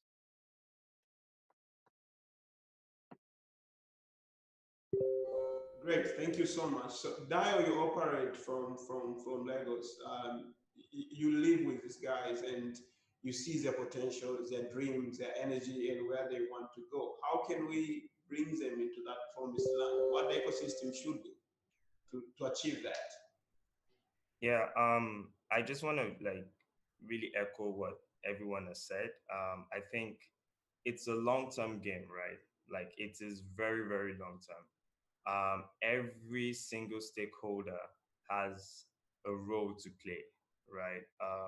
From incubators to accelerators to angels to VCs to early stage angel firms. It's important that we don't stifle the growth of startups as well. If you're an incubator and you're not providing any form of, financial capital, maybe some form of business capital trying to help the startup, don't take too much equity from these folks. Like, don't make it difficult for them to kind of grow over a long period of time, because the journey is long, right?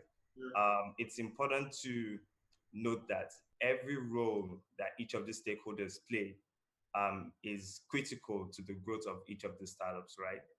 And if you're an angel investor, even investing at the early stage as well, it's important we take cognizance into the fact that these companies want to raise more money, right? We're in the venture business, right? And companies will continue to raise money unless they decide not to raise money.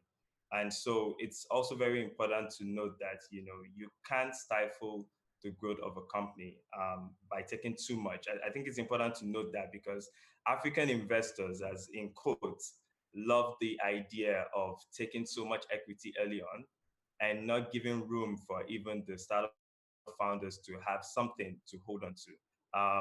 This is very, very important as well. On the side of trying to help people to get to the promised land, I think it's important to also note that it's not just about financial capital. Like there's business capital, like we like to term it here at Microtraction. What are the things that would help a startup founder that will make the journey of a startup founder, less difficult, right? It's difficult already to start a company, right? Like it's so hard, even in Africa, right? So what are the things from legal to HR to design to tech to talent? What are the things that these companies need aside from the finances that you're providing as investors, right?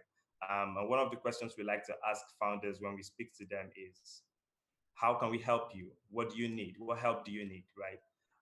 You can get money anywhere, but you can't get connections or network or the business network, investor network anywhere.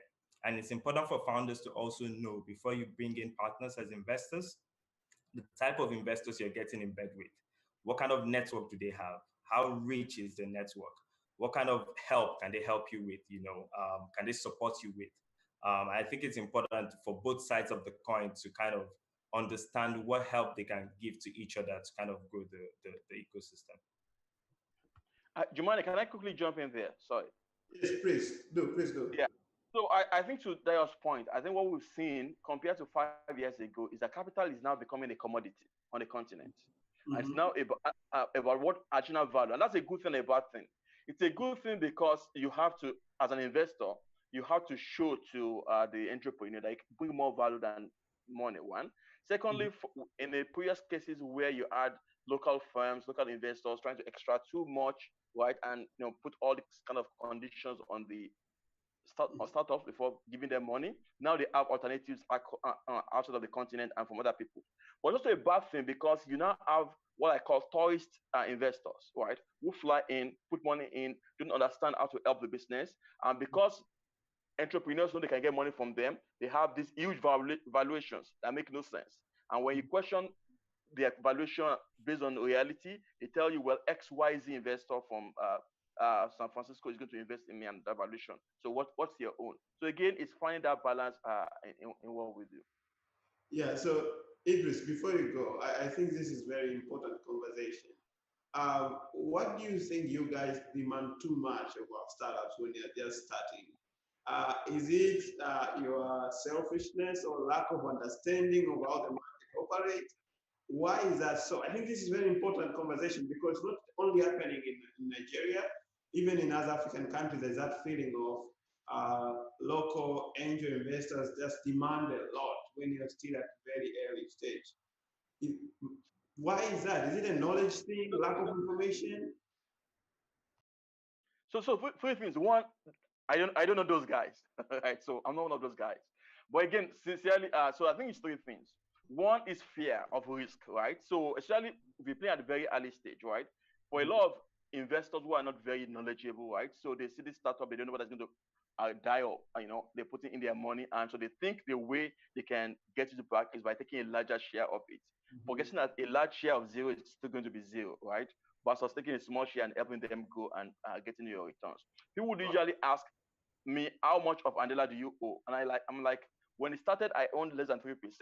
Today, I own less than 0.0000%. But again, it's paid off, right? So it's not about how much of it you owe, but what does it become eventually? I think that's one part. The second part is now everybody's jumping into investing.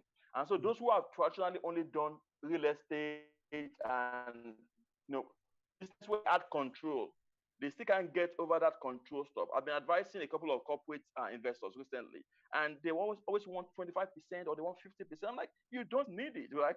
Just take a small percent, diversify across the and then do that. But they just used to this idea and concept of control. Hopefully, it gets better with competition. Great, thank you so much. I think that is very, very insightful. Jumping to Just, you've been listening to the conversation, and the idea is simply how can we get our entrepreneur to that promised land in terms of creating the next generation of zebracorn, high growth businesses that have impact in Africa. What's your comment on that? So I have a lot to say, and I'll just want to implore the investors to, just go on this ride with me. And I do understand that majority of the investors are the ones with the money here. But I need us to look at Africa as a continent. Africa as a continent is one that is rich with milk and honey. And I'm not saying that scripturally, I'm saying that in real terms. We have the largest deposits of all kinds of mineral resources that we have. So when I see investors say they're just interested in tech business, it makes me feel as though, so what are we leaving the mineral resources for the West to come and do it? And then after a while, we find that you look at Africa, the Chinese own half of Africa. Yet we have African investors who have not necessarily paid attention to that part because it's probably riskier than tech businesses.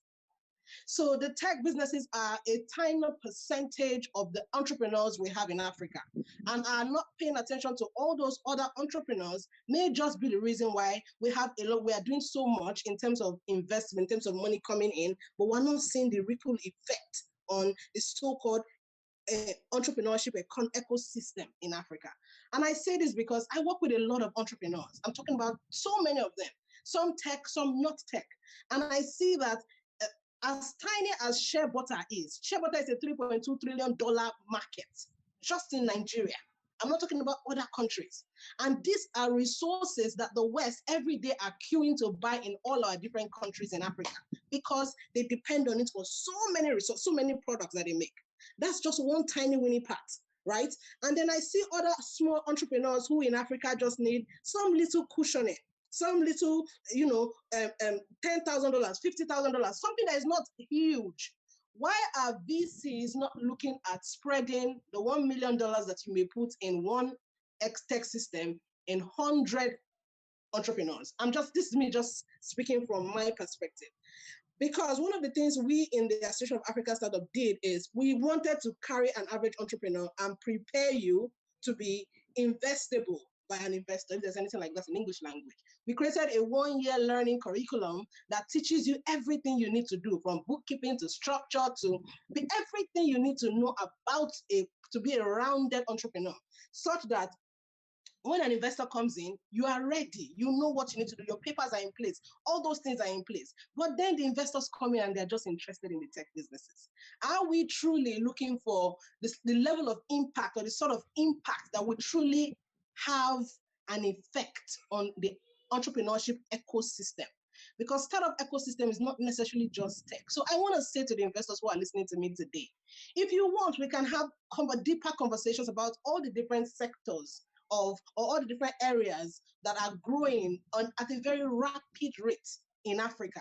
Right now, the Chinese people are coming every day and deepening infrastructure because they want to own major things. And we young Africans who have the money, or who have the network of people who have the money, should be at the forefront of these things. I see no reason why the Chinese government should come into Djibouti and own over. It drives me crazy. So honestly, VCs, we need to begin to think about decisions that allow us truly stay in charge of what we own as a people, as opposed to, focusing on the less risky sort of investments. That's my opinion. Wow. Thank you so much, Jess. So before I go to my final round of questions, I want one or two people to comment on this thing of tech versus non-tech businesses, and whether should we trickle or come up with our own innovative way to finance our ventures, our businesses in Africa, or should we just continue to focus on VC and AI? And if there's some ideas, practical ideas on what can be done, I welcome anyone to share from my panelists. I'd love to jump in there oh, sorry, Hannah, go ahead. Thank you very much. I think we need to be very careful, and there is a clear difference between a startup and tech business on one side and a small business on the other side. The growth profiles are not the same, the returns profiles are not the same, and you can't expect an investor to cover the whole spectrum. We don't see that in other continents. We don't see that in Africa. There are so many differences. I'm not going to make the whole list, but one of the main differences is typically the capital requirements. So typically, if you want to do a deal or an investment in a mining business, the capital requirements will probably be much higher than if you invest in a pre-seed startup. So just from this perspective, I think we have to be very careful when we communicate to entrepreneurs or to the market when it comes to that.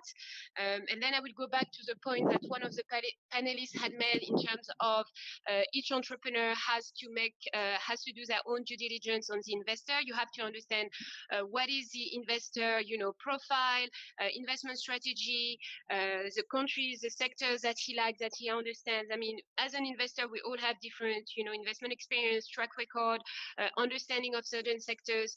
Personally, I know nothing, for instance, I'm just going to give a random example, but I know nothing about oil and gas. I would never put my money in an oil and gas business, obviously, which makes sense. And we've seen so many investors in the past losing money, not only in Africa, but everywhere in the world, where they start venturing in sectors and industries they don't know. So we all have to be realistic in terms of what an investor can deliver. And if we are focusing on the tech sector and the startups, yes, it's completely different from small business. But where I kind of potentially agree a little bit with Jess is that if we look at Francophone Africa and some of the innovation centers that have been put together in Francophone Africa, I feel like there is a much higher trend to make sure that there is an allocation and a team and resources allocated to startups. And then they have an allocation and a different team allocated to small businesses, because again, those two things are completely different and you can't expect an investor to cover both. Thank you so much, Anna. Deji, you wanted to add something. Can you just add up and then we move to the next round of questions? Yeah, sure, no problem. So I think that it's I completely understand Justice Clarion Call. The issue there being that as Hannah mentioned, the fiduciary duty of an investor is dependent. You are beholden to our LPs. So for instance, being able to invest in, say, a marine business, aquamarine business, may not necessarily be part of the investment thesis, but it's actually critical to state as well that what you mentioned earlier on in the discussion about tech and tech-enabled businesses, that's actually quite key. So for instance, EcoVC, we've invested in a company that call it the Alibaba for Africa. So basically exporting all African goods to, as you mentioned, markets outside of Africa where there's a huge demand.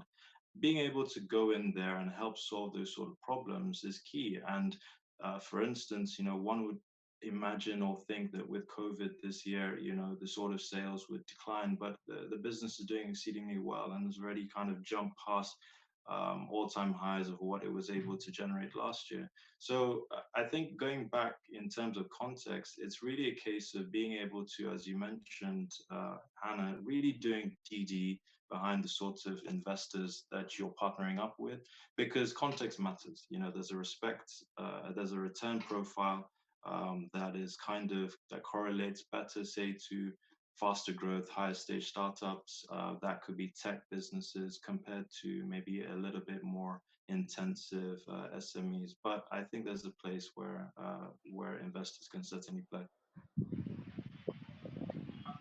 Great. So we're going to our last round of questions, and this is a very interesting topic for me. I'm kind of trying to be also selfish a bit here.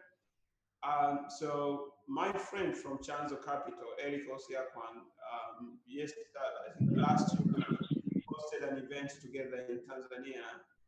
It was also Pan-African Investor Summit to bring investors and startups from across the continent. One of the world he coined is kings, this concept of some countries in Africa where most of the investment goes. So it's Kenya, Nigeria, Ghana, and South Africa. And I appear to have a lot of friends in those markets, a lot of information about those markets, and then I'm strategically positioned to capitalize on what is happening in those markets. But there are millions and hundreds of millions of other Africans who cannot actually have that access to those markets. So the key question here is, how do we unlock the rest of the continent, and what can we learn from those markets, especially a person like me who's coming from Tanzania, and a person who comes from Malawi or any other market that are keen also to have the say or position in this in this all ecosystem and investment landscape in Africa. What can you advise them? What needs to be done? And maybe if we can know what's the root cause of some of these markets to be more lucrative than others. And the idea is to practically just learn. So I want you to be more practical, very specific on this, because we're also running out of time. So I'll start with Jason. What can we learn from Nairobi that can be replicated maybe in other markets to allow more transaction and more movement of cash to happen within the ecosystem? I think what has helped our ecosystem largely has to be just the ease of doing business. It's not, of course, it's not the highest in Africa, but I think the fact that from a macro perspective, if your country is positioned to attract external capital, then little by little, you'll find the micro sectors also benefiting from that position as well. So just coming up with policies, and this is, I think Vusi had already alluded to this, where the state has a lot to play in terms of making the ecosystem vibrant and trying to see how they can manage external capital to be flowing in. And then on that basis, then also the entrepreneurial ecosystem will also blossom to take advantage of that inflow of capital as well. So I would say that is one thing I think Nairobi has benefited a lot, and also the fact that you have a dynamic citizenry and well educated, and they have, because of that, they can be able to position themselves to also attract capital from a capacity point. Thank you so much, Jason. Any comments from Anna? How can we unlock other African markets? So I'm always optimistic when it comes to our achievements as Africans, and I feel sometimes, if I'm talking about Francophone Africa, right, because very typically we focus on Anglophone Africa, and you quoted yourself Kenya and even Nigeria, but I think a lot of positive things are happening in Ivory Coast, in Senegal, even in DRC, like the number of high quality hubs that you would find in DRC now, like in Kinshasa and Lumumbashi in particular, is just amazing, and people speak English as well. So I always invite English speaking investors to start looking at Francophone African markets as well, to learn from the business models that we are developing, and where I completely agree with you, Just. I feel like in Francophone Africa, tech entrepreneurs are focusing a bit more in terms of developing solutions that are really relevant to our markets, used on feature phones, relevant for the agri sector, for the mining sectors, and this is maybe a trend that Anglophone African countries could learn from. Thank you. Thank you so much, Anna. Idris, you've been around since the core early days of the Nigerian startup ecosystem. You've done a lot of work. You have shared your experience. What can we learn as ecosystems that are also evolving, and most of them are still at a very nascent stage? What would be your 2 cents and advice to those ecosystems? So I think we have to reach out, especially when we have smaller countries, right? So I've spent the last 5 years focusing myself on North Africa, because again, because of the language barrier, we speak about Francophone, we speak about Anglo. A lot of people forget there's a lot of stuff going on in Egypt, in Tunisia, in Morocco, a few of those other countries. We've probably been about 10 investments in the past 3 years in North Africa, and it's been amazing what's happening there. And what I've seen, particularly with Tunisia, is for instance, take Tunisia. Deep tech, the schools are great, the tech is great, but they're very small markets. And so the idea is now plug them into another market that's bigger, right? And I think that's what needs to happen with some of these smaller countries. You know what you're good at? Find other markets that you can work closely with, right? So for instance, you have a team that has the tech back end in Tunisia, but has a business team in Lagos, right? You'll be amazed what they could build in that kind of collaboration. And I think that needs to happen more and more. And sometimes you don't have to wait for people to come in. I think sometimes you just have to go out and attract attention to your market. So that's what I think. Thank you so much, Idris. I've just been informed the pitching sessions will also happen immediately after this conversation. So the startups that are supposed to be pitching, please prepare yourself. I'll remind the investors who are the startups, but I'm very excited to hear what they prepared for us. So getting back to our conversation, you are from the Association of African Startups, and you are thinking this mechanism and trying to do what is happening in mature markets is also the smaller markets which are growing. So what would your advice be to the smaller markets in terms of they are trying to go towards that direction of Nigeria, Kenya, Egypt, Morocco, and other places? Like if right now I'm coming from Tanzania, or I'm coming from Uganda, I'm coming from Malawi, and we're building strong ecosystem in our markets. What more can we do to increase the flow of capital into our markets, but also to take our ecosystems to the next level? So like I said earlier, before I go into your answer, I think that what Hannah mentioned, that there's a difference between startups and the SME. I agree. But in the eyes of the investors, you need to begin to find a synergy between handling both as the ecosystem of entrepreneurs in Africa. If not, we'll be doing so much, but the impact will be so little. And Idris is from Nigeria. You'd agree with me that the presence of a tech hub in a country is not necessarily the determinant factor of how prosperous the entrepreneurial ecosystem is in that country, right? In Lagos, we have Andela. We have some other small hubs like that.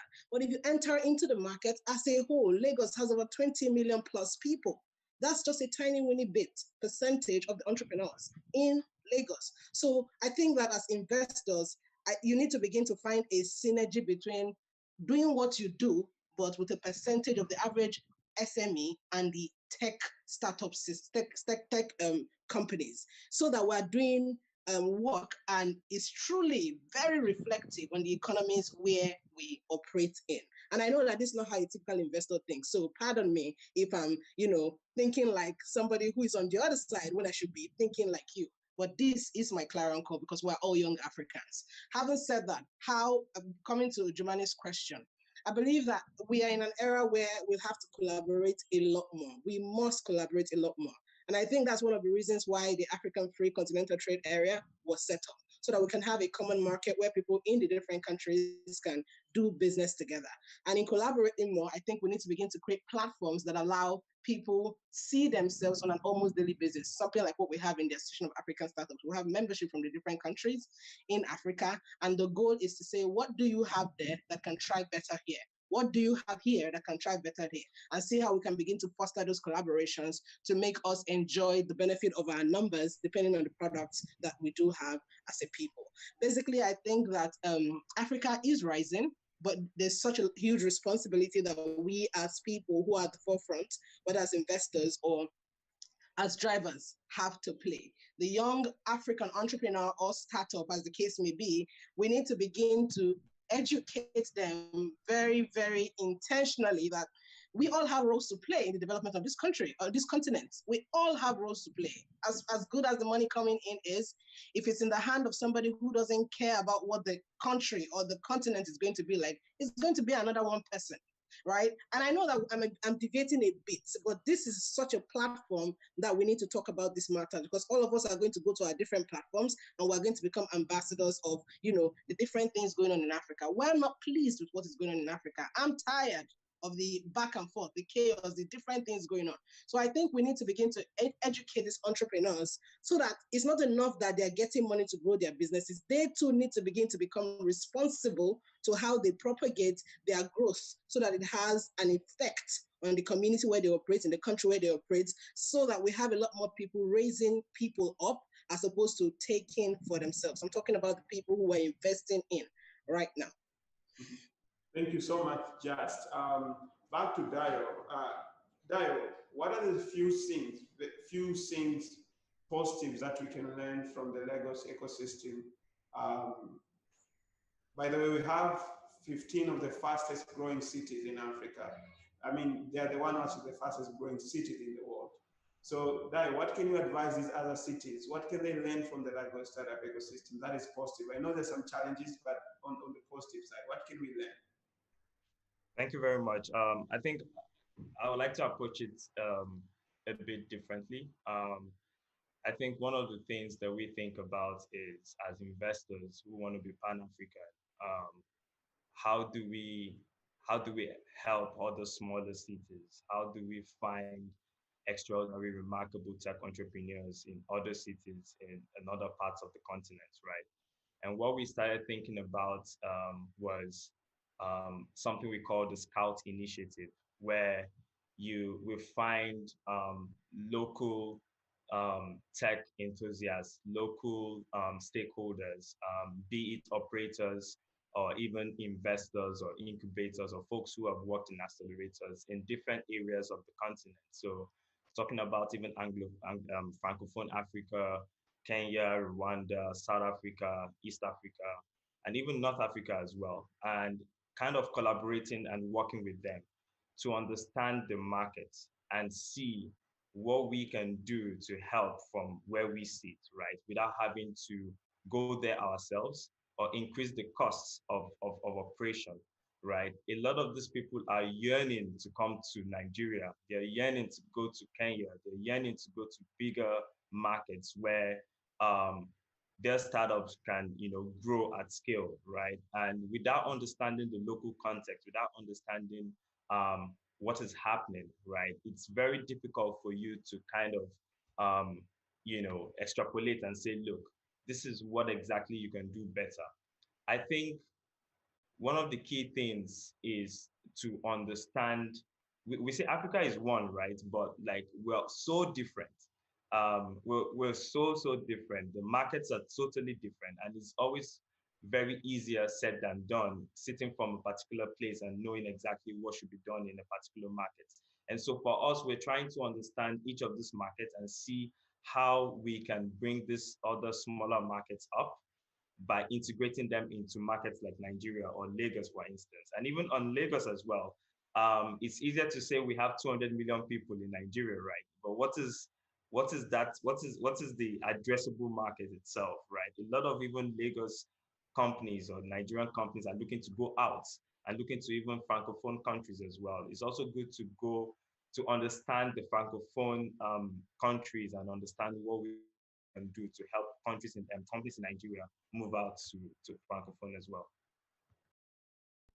Great, thank you so much, Dayo. Deji, anything to add on that?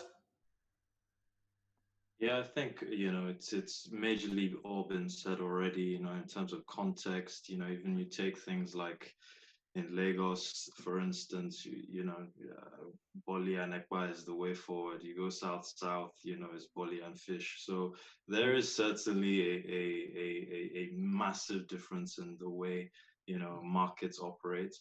The one key piece of advice I'd say is that, regulation. I think that, countries that are able to increase the ease of doing business will certainly thrive.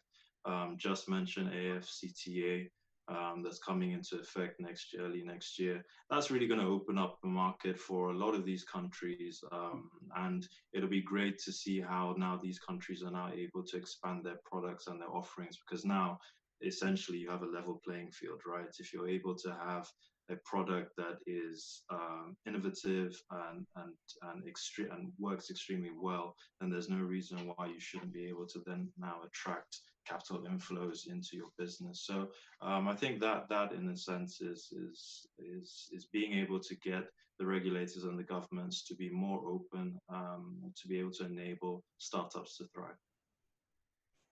Thank you so much, Deji. We are moving to the last round and we are wrapping up. This has been a very exciting conversation. Jumane, can I just say something with what Deji said?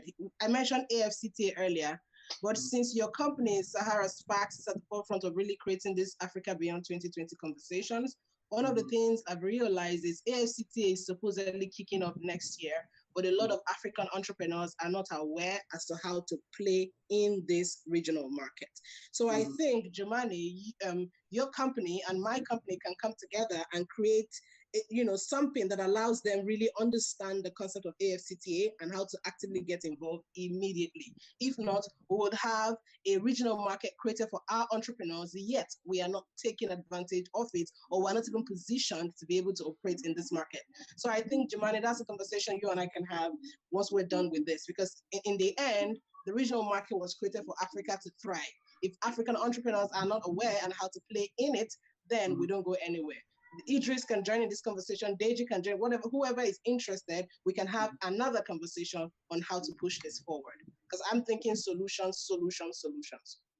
Definitely, I think that is why when we are reflecting with VC on what name to call this session, and then the name Marketplace come in, because we wanted people to exchange practical stuff and transaction to actually happen. So less conversation, more doing. And I can promise you for a fact, I'm ready to follow up on those conversations and try to see how we can do that together. So I'll do it separately. And I'm also encouraging other people who are attending this session, vibrant people. You have a lot of resources, a lot of energy, and we are all optimistic about the future of Africa.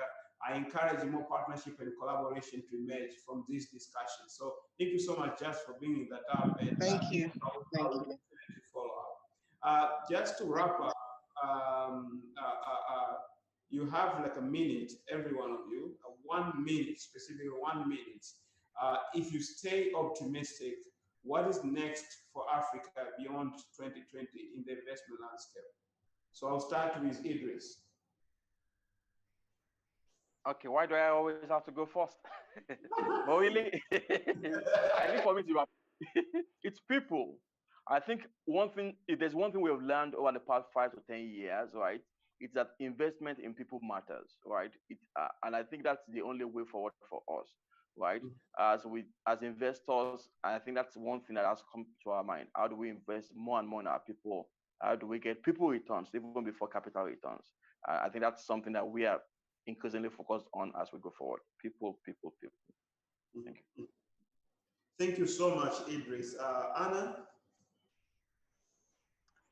Thank you very much. No, I'm very hopeful. I think slowly we are getting things right in Africa when it comes to building a sustainable, constructive ecosystem between, early stage investors, entrepreneurs, and hopefully the organization that are going to acquire those businesses. So it's always great to see, Pestac being acquired by Stripe, to see Cheaper Cash receiving a significant investment, $30 million, if not mistaken, from, a US investor. So I think the world is starting to notice and pay attention to Africa when it comes to tech and innovation. It's amazing and exciting time, and hopefully we'll all continue to contribute to this great move. Thank you so much, Anna. And now I'll move to Jason. Yes, just to add on to what Idris and Anna have said, I think it's an exciting. The future is looking quite positive, and I'm looking towards to more. There's a lot more collaboration that is happening at the early stage space, and I think that is the only way in which you can be able to identify opportunities in perhaps in geographies that we are not aware of initially. So that kind of collaboration is what I'm really keen on, and I'm quite looking forward to collaborate with a lot more investors across Africa that are doing other things in other regions as well. Brilliant. And Dio? I'm just going to say that, the biggest assets in Africa, like Idris has said, is the people, right? Of, technology, innovation, and capital would help those people achieve and solve some of the largest problems that we have on the continent. And I'm really very optimistic about the future. Look at what we've achieved in the last, 5 to 10 years. Look at what we could probably achieve in the next 5 years as well. And so collaboration is important. We shouldn't be competing with each other. There's no room for competition. We should collaborate more. We should try and solve things together. And Thank you so much, Dio. Deji? Yep, I'm certainly optimistic. I think that we should continue to be bold. When you look at the amount of digital adoption that's accelerated on the continent this year, off the backdrop of what we're talking about being an endemic human infection for years to come, COVID-19, with populations that will continue to be susceptible. I think that it's important that we continue to push the momentum of what's been going on previous years, and to carry that further. It's also important as well that we should look and focus on areas that require a lot more attention, the likes of climate change, the likes of food security, and also investing in women founders, women entrepreneurs. I think that this is a huge underserved market, and it's something that we at EcoVC are spending a lot of time and attention on. So just be bold. I think that's basically where we're trying to get to. Wow, I really liked your last few words, Deji, and I'll definitely also link you up to Vanessa. She runs something called She Found, and they're really trying to empower women entrepreneurs to access capital. And this is also part of our mission in Sahara, to try to see women-led businesses that are also getting empowered. Last few words from my side. First of all, I really appreciate for your time, guys, since we've been doing a lot of amazing work across the continent, whether inside the continent or outside the continent. I'm going to request you to stay on the call because I know you are both speakers and investors. Our pitching session is going to start in the next few minutes. A bit of housekeeping. We have 12 startups in total. Don't forget Just.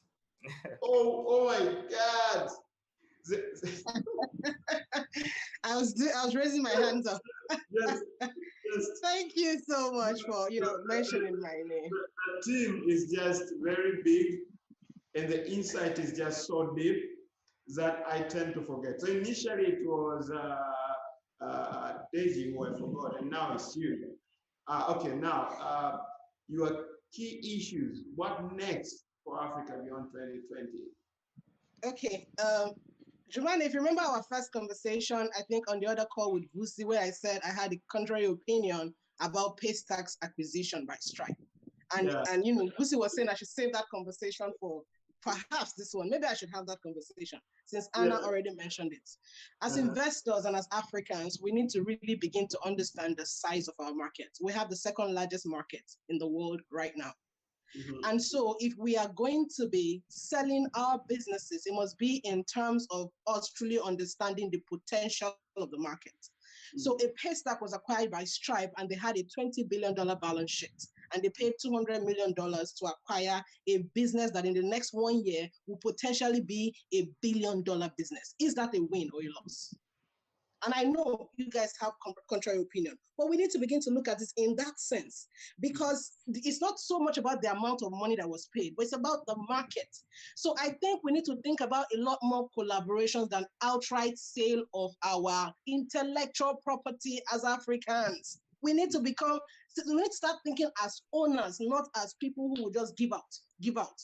Because, I mean, if those boys were partners are supposed to outright sale, even if they are giving it at $200 million, yes, they'll still be earning something from it, and then it will probably have a massive effect on the African continent. Right now, I don't think the case that's what it's going to be. And I know somebody's going to say, yeah, but they'll still employ people in Africa for how long? And that's just the little part. Okay, I'm trying not to interrupt, but it was not outright sale. Let me just put it out there. It was not. It was not. They still own stock in Stripe and they still operate us.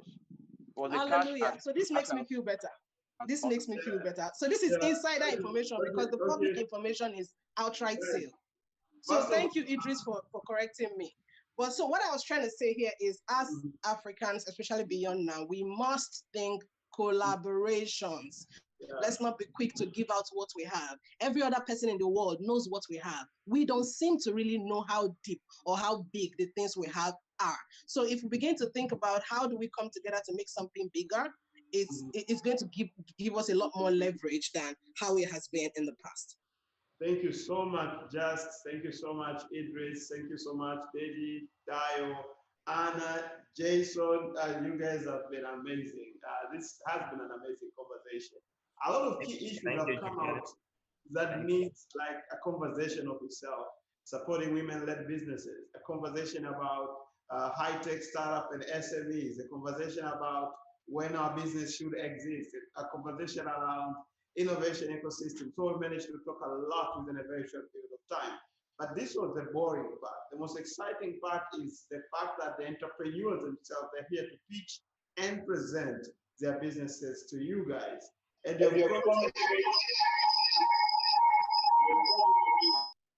to be as Pan-Africanist as possible, and I'm looking to hear that from you. So a bit of housekeeping. We have 12 startups which are supposed to pitch today. 6 startups are going to pitch on this track. The other 6 startups will pitch in another track. I've been informed the startups that are pitching on this track, we have startups from Tanzania, we have startups from Kenya, we have startups from Uganda, and a startup from South Africa. I will move to my colleague, Safina. She will take through this process of who comes first and how will this work. So welcome, Safina, to run the pitching session. Thank you so much, my speakers. I really appreciate for your time, and I'm very keen to continue work with you. Let's build Africa. Let's stay optimistic, and Africa is rising. Thank you, Jumani. Thank you very much, Jumani. Thanks, Jumani. Thank you very much. Idris, by the way, if you're in Lagos, I think we should have a business lunch. This is for Idris. Okay, I'll let you know when I come back to Lagos. Not been in Lagos. Okay, fantastic. Yeah. Fantastic. Thank you. Safina, you can join in. I only eat amala. I don't eat rice. That's fine. There's amala shita. So yeah. Oh my God. There's amala shita. Okay, thank you. Sorry, Karen and team, are we supposed to stay on this link for the pitch session? Yes, you're supposed to stay on this link. Great. Fantastic. Thank you. So that you can start to follow on the startups.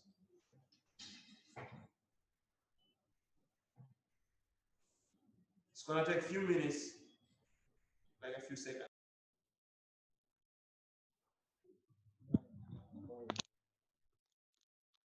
Hello, everyone.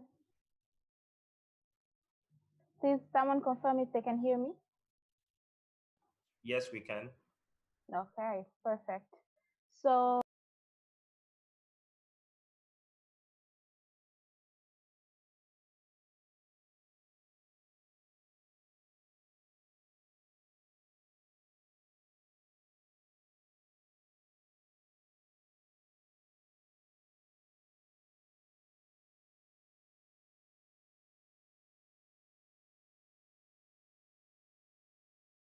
Future is here. Organically, the district is championing Tanzania's efforts towards digital transformation and the fourth industrial revolution, creating a generation of new businesses and equipping youth with future skills. Join us and be part of the exciting journey by helping to promote, invest, and accelerate the growth of the district, the growth of Silicon Dar. You can follow the movement via www.silicondar.org.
If there is more information that you want, we'll break into a Q&A with the entrepreneur. So a 5-minute pitch, 3-minute Q&A. And if you want to commit, you can. But if you'd like more information, which I expect is likely to be the case, we'll then create a separate WhatsApp group where you can take the conversation forward with the entrepreneur, right? I think there's we all want to do really good work and have a meaningful impact, but at the end of the day, we've got to be judicious with how we make investment decisions. Our first person to pitch is Linton Nika. Linton and I, true story, met at the gym. He was underneath 100 kilograms on the bench press and he wasn't managing it particularly well. The weight was on him and he couldn't push it up. And I came with my one pink.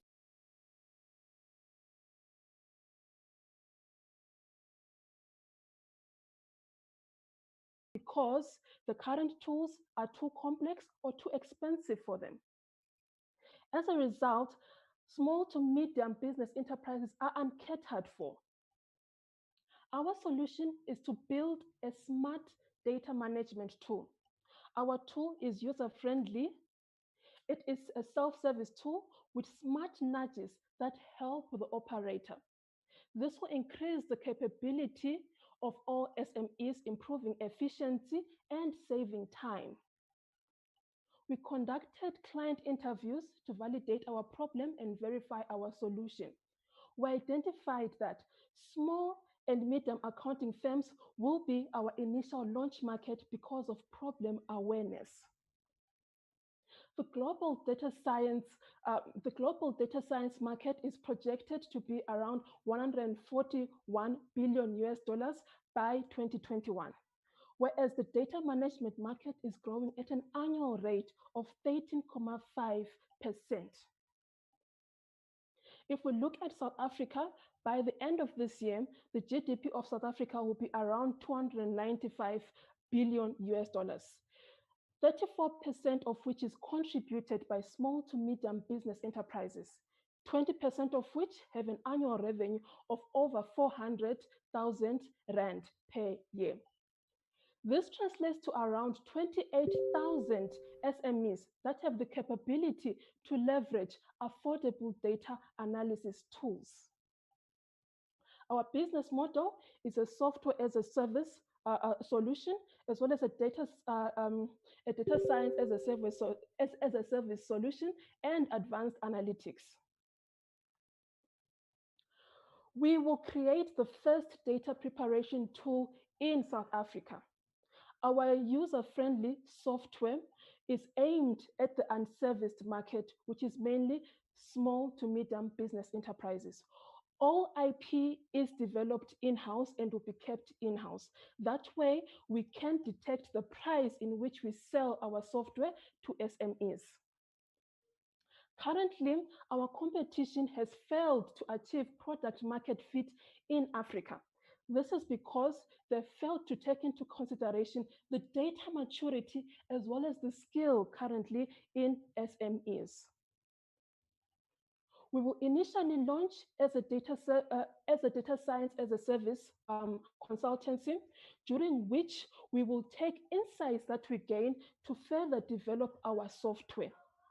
We're using a direct marketing strategy to target small and medium business enterprises. We plan to go beyond the borders of South Africa. We have been given, IBM has extended an enterprise development agreement that is worth 780,000 Rand. This will help us develop our solution. We've been involved in the IBM Tech Accelerator as well as the Fem in Tech development program. We've been signed up as a solutions partner by GT Advisors to perform a proof of concept in the Western Cape in South Africa. Our funding target is 3 million Rand, which translates to around 200,000 US dollars. Currently, we need 1.8 million Rand as runway for next year. This money will be used to expedite development, specifically in terms of UI design, our user interface design, as well as invest in the direct sales marketing strategy. We also hope to acquire mentorship as well as networking. My name is Makosi. I'm from Afrobotics, and we believe every organization must have access to affordable data analysis tools. Thank you so much.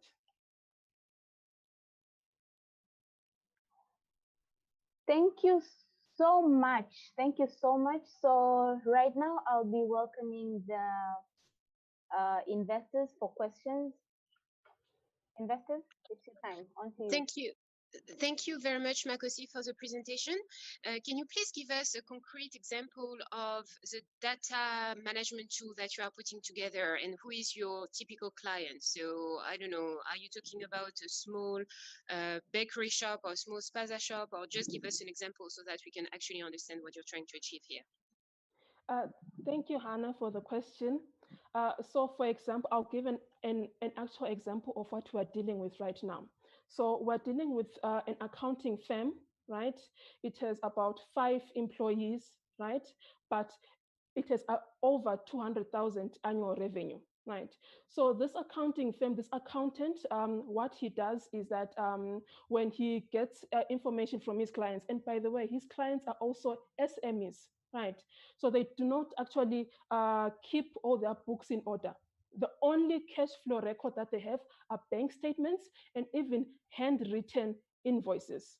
So what he does when he receives this information from a client is to manually enter all the transactions from a PDF to an Excel spreadsheet, which he will then analyze. This is time consuming. And in a project that might take him 5 hours, he will spend 4 hours actually entering all those values manually. So what we have actually developed for him is a software that will automatically convert PDF bank statements into Excel form.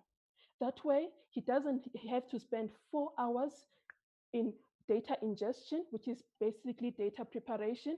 We have also created a software that is a vision API. A vision API identifies handwritten notes.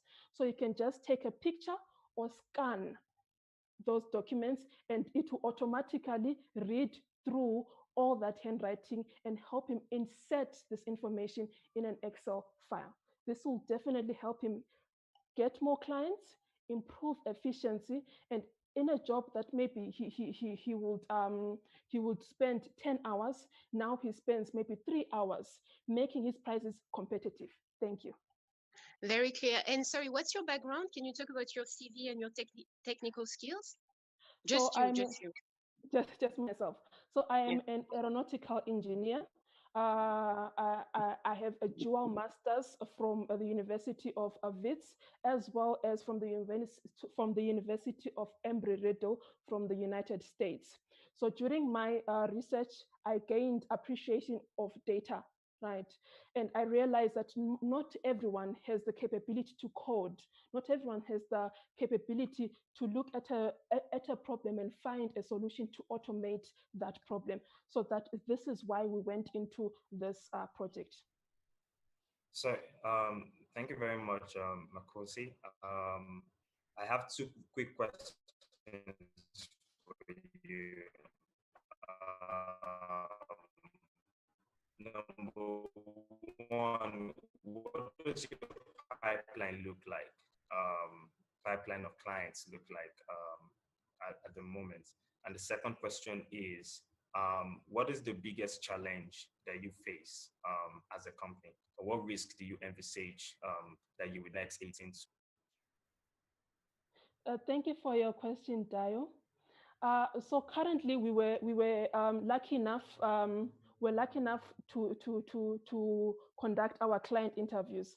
So during our exploratory part of this project, we conducted client interviews, and some of them were like, "No, when this is done, please give us a demo." Right. So currently, we have about 12 clients in our demo list.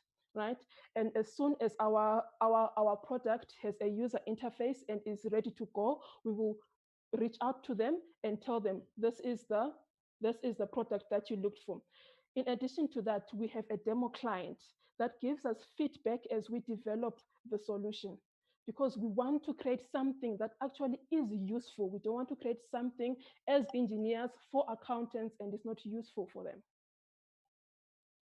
Our biggest challenge was that when we approached bigger companies, they would say, okay, you are a small company. This is a big data project. You don't have experience.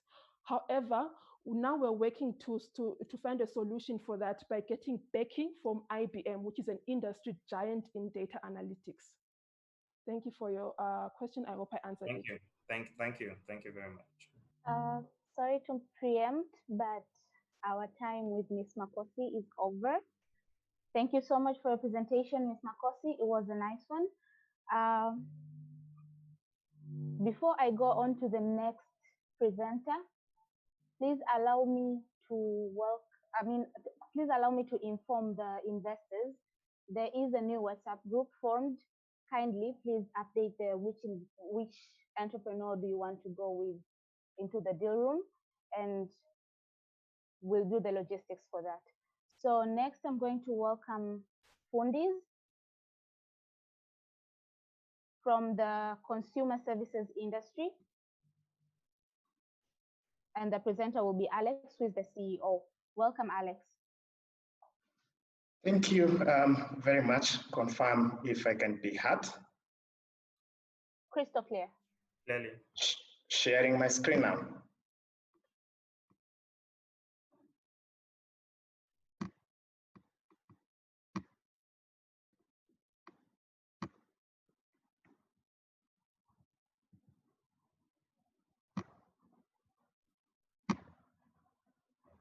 Is my screen visible?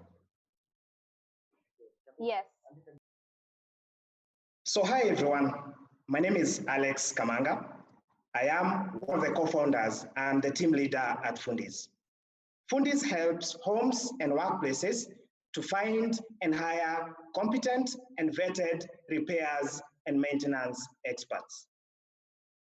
In most of Africa's urban places like Nairobi, we all need the services of repairmen and women from time to time. But engaging them can be something sort of a nightmare. Where and how do you find the right repair person who will show up on time, who will show up with the right tools, and who will show up ready to execute your job? The answer is our Fundi's mobile application. Homes and workplaces get their jobs done in a faster, better, and more reliable way, while the repair experts in our platform cut by far the amount of time they spend looking for work, gain useful upskilling training, and they have that access to a decent, stable income opportunity. We have started with repairs and maintenance in Nairobi. To date, we have received over 1,000 jobs.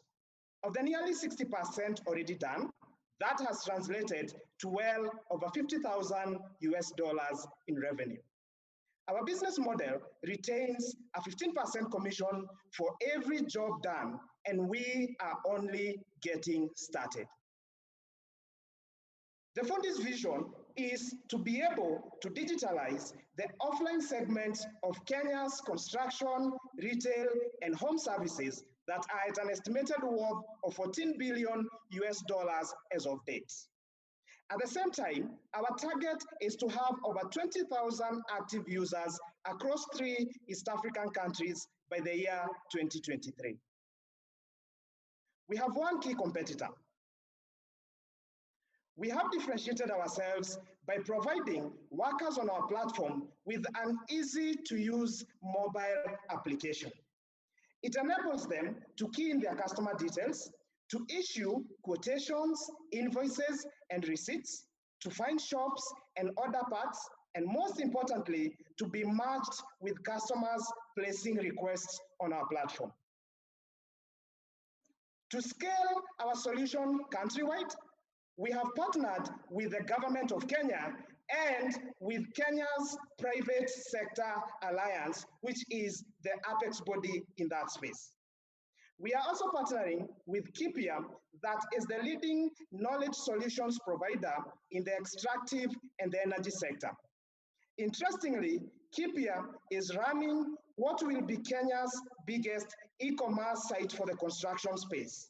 And in that partnership, you will be able to, as you're ordering a part, to get a fixer from our platform.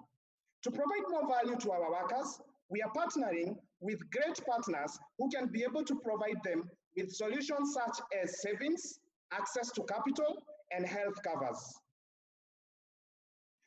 My team and I have been in this space for quite some time. Our lead team is competent and has experienced this problem from many sides. My co-founder Sylvia is the 2019 GSCA winner. I have been in this space for 3 years building great solutions such as the BIMO point of sale system. We are backed by great advisors in the legal sector, the commerce space, and many other fields being there. We are currently in the cohort that's waiting for demo at TechBridge Invest.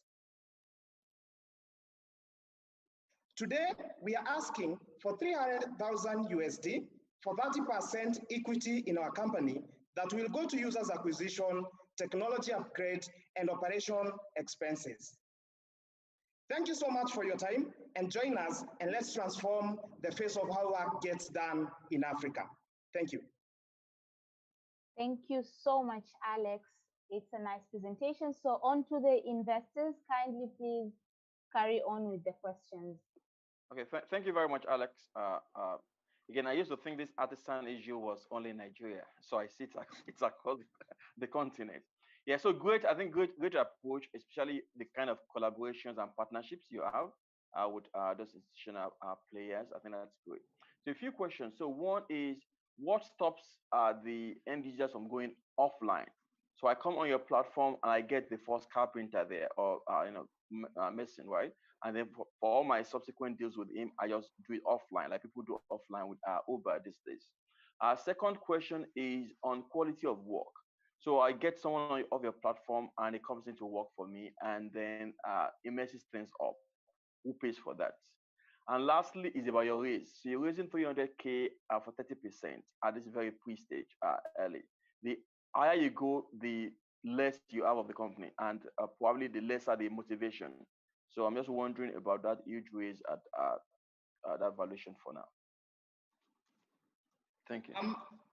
Thank you, Idris, for the questions. Let me begin with the second in terms of the quality of work.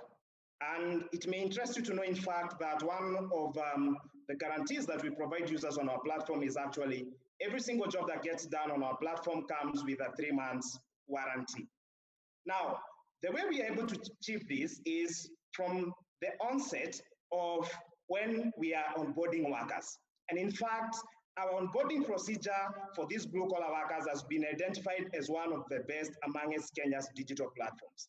And the way we go about it is that we establish several phases of how a worker gets in.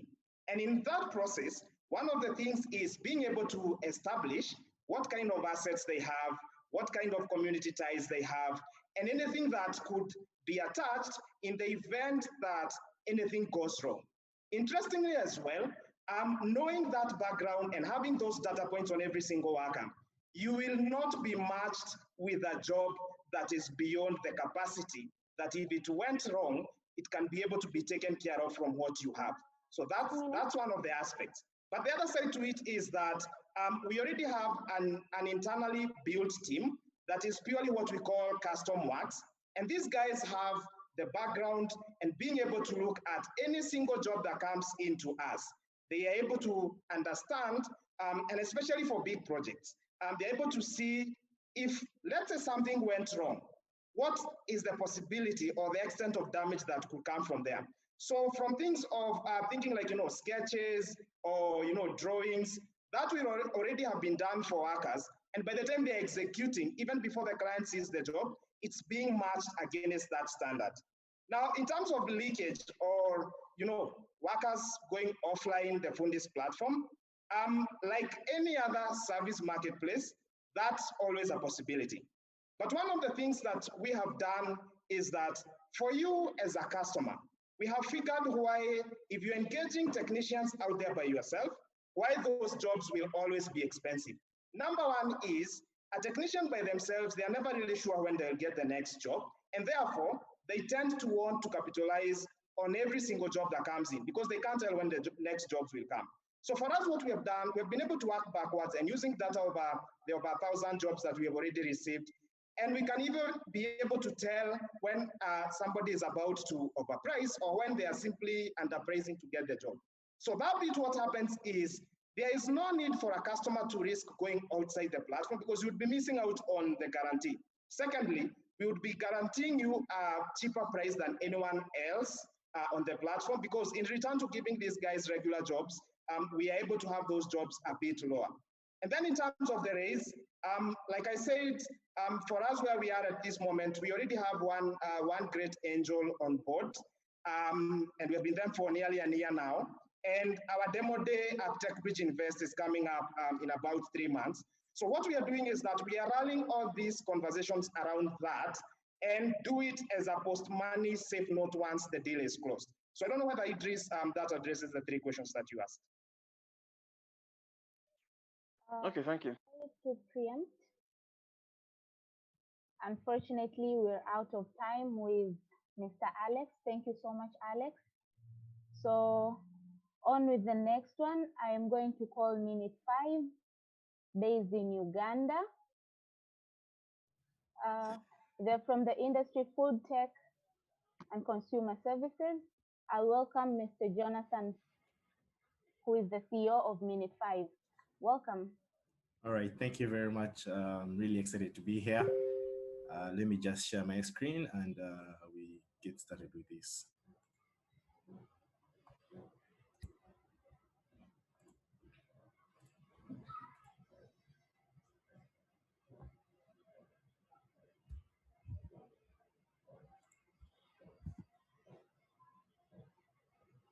I hope you can all see my screen. Yes. All right.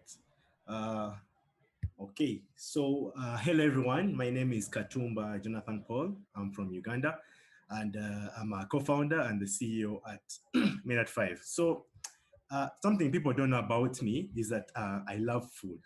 I love food so much that it's my way to relieve myself of stress. And I'm sure I share this with a number of people here. So when you're stressed, you prefer to make yourself a really good meal so that you can calm down, relax from all the stress you got from work. But we are extremely busy people. We have work, we have families to take care of. So it's very hard for us to access a reliable source of food because we are very busy. And by the time one go to the market, there's a lot of traffic jam. So we can't afford to go to the market. But even if you had the ability to go to the market, what would happen is that when you reach the market, just like this one you see here, they do not keep their operations sanitized. So you find that food is disposed of in really, really bad ways. So you can't expect to get high quality food from a place that is dirty. And even if you happen to go to a market that's clean, you find that there is not even the good quality of groceries you want, simply because 2/3 of the farming population in Uganda involves itself in small-scale farming. But these small-scale farmers don't have the ability to move their fruit from their farms to the markets because they don't have that kind of capacity. So how can we be able to help those small-scale farmers to be able to sell off their food to the markets? But at the same time, you and I, the consumers, can be able to get high-quality groceries in the shortest time possible, and we can be able to enjoy a lot of time to be productive on ourselves. The solution is really easy. It is grocery delivery for consumers and businesses. By giving customers the option of being able to use our website, an app, or even make phone calls, we can be able to deliver fresh farm groceries to consumers and to businesses in the shortest time possible, affordably. And this is because the kind of value we're trying to create for customers is convenience. We're trying to show that customers can be able to save more than 45 days in shopping because annually, that's how much time people spend in shopping. If you would be given salary for 45 days in a year, you would be you will be richer that year. So we're trying to show people that they can be able to get everything they need without having to stress so much. So I want to give them the high quality groceries they need. I want to make sure that they're delivered really, really quickly and they are going to be affordable for them. And more so in times like this where there are lockdowns, there is COVID, people need to be able to stay at their home. So they don't need to be able to come and mix up with people in the markets. So what we do source from our suppliers, who are the small scale farmers and the markets. We add our value and then we deliver this value to the customers. Now, this is because the kind of team we have, a team that has members with skills that complement each other to bring out the best of Minute 5. With Idrissa having more than 15 years in the food business, he understands the kind of value, the kind of quality we should be able to give customers. Shafiq, who is in charge of making sure that all our finances are in check, Andrew is in charge of marketing. Personally, I'm a tech person. I'm a self-taught web developer. So I make sure that all the tech at Minute 5 is working perfectly.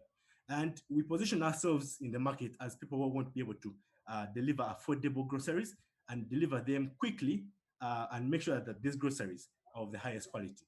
So we started operations in 2018, but only started generating revenues in 2019 when we started our website. And to date, we've delivered more than 1,500 orders, making a revenue of $13,000 US. So our way going forward is to make sure that by 2021, we open up a retail outlet. Now, this retail outlet will help us be able to source better and source even more so that we can be able to sell to more businesses. And also at the same time, to be able to encourage more youth to go into farming. Because we always ask ourselves the question of what happens that day when there is no food in Africa. The youths are the biggest population in Africa. We need to make sure that they start engaging themselves in farming. And by 2025, we want to ensure that open 10 extra of these outlets and bring in about 200,000 in net profit. So today we have already, like I said, by 2021 we want to open up our first outlet, but we've already started the operations, the work to be able to open up this outlet. However, we need 58,000 US dollars to help us accelerate this process and be able to also help us acquire new customers, to be able to acquire 200 new repeat customers on a monthly basis, such that we can be able to increase our customer base and be able to get more feedback and give them a better service. And we shall be able to do this by signing more strategic partners with farmer groups, with companies that work with farmers, to be able to get a number of farmers to can be able to source from. We shall be able to promote ourselves out there to the customers and generally improve the customer experience for consumers, because when you give customers the best experience, they want to refer you more to their colleagues. Thank you very much for the opportunity that's been given to me, and I hope to invite any questions. Thank you. Okay, on to you, investors. You're welcome with the questions. Thank you very much, Jonathan. A very interesting business. I'd like to understand a little bit more about the business. So, can you give me some context behind the average order value from the customers that you currently interact with, and then also the sort of margins that you're getting, your take rate? And then my last question is, as you look to scale, how have you guys thought about your interaction with your customers and thinking about being able to deliver as efficiently as possible? All right. So currently, the average order value stands at $20. So customers shop with us on a weekly basis and spend about $20. So for us, we make a gross of 15 to 30% of that, and then we make sure that the customers can be able to enjoy the service. So in terms of growth, we want to be able to position ourselves in the market as a company that's going to be able to give convenience and quality. So in whatever we do is to make sure that we control both the value chain. So we can be able to control how we do sourcing on a larger scale, so to make sure that every produce we source is of the highest quality. And also make sure that if we're going to be able to deliver groceries very, very quickly, we can be able to set up retail outlets in hotspots. And at Minute 5, hotspots are simply residential areas with where we see most of our customers coming from. So say estates and maybe flats that were built by the government. So we plan to be able to set up outlets close to there, so that when customers place their orders, we can be able to deliver them really, really quickly. Yeah. Thank you. Okay, thanks for that. Yeah. Do we have any other question for Jonathan?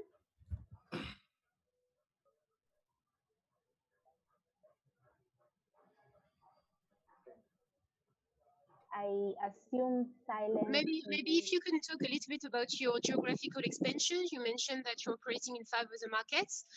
What's the rationale about that? Why don't you focus on Uganda and ensure that you have a significant market share instead of expanding maybe too early?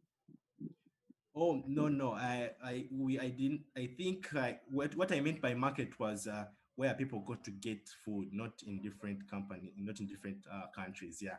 So where people go get food are markets. So we've been able to expand to. We started in 2019 in the London market, and then this year we've been able to expand to 5. Yeah.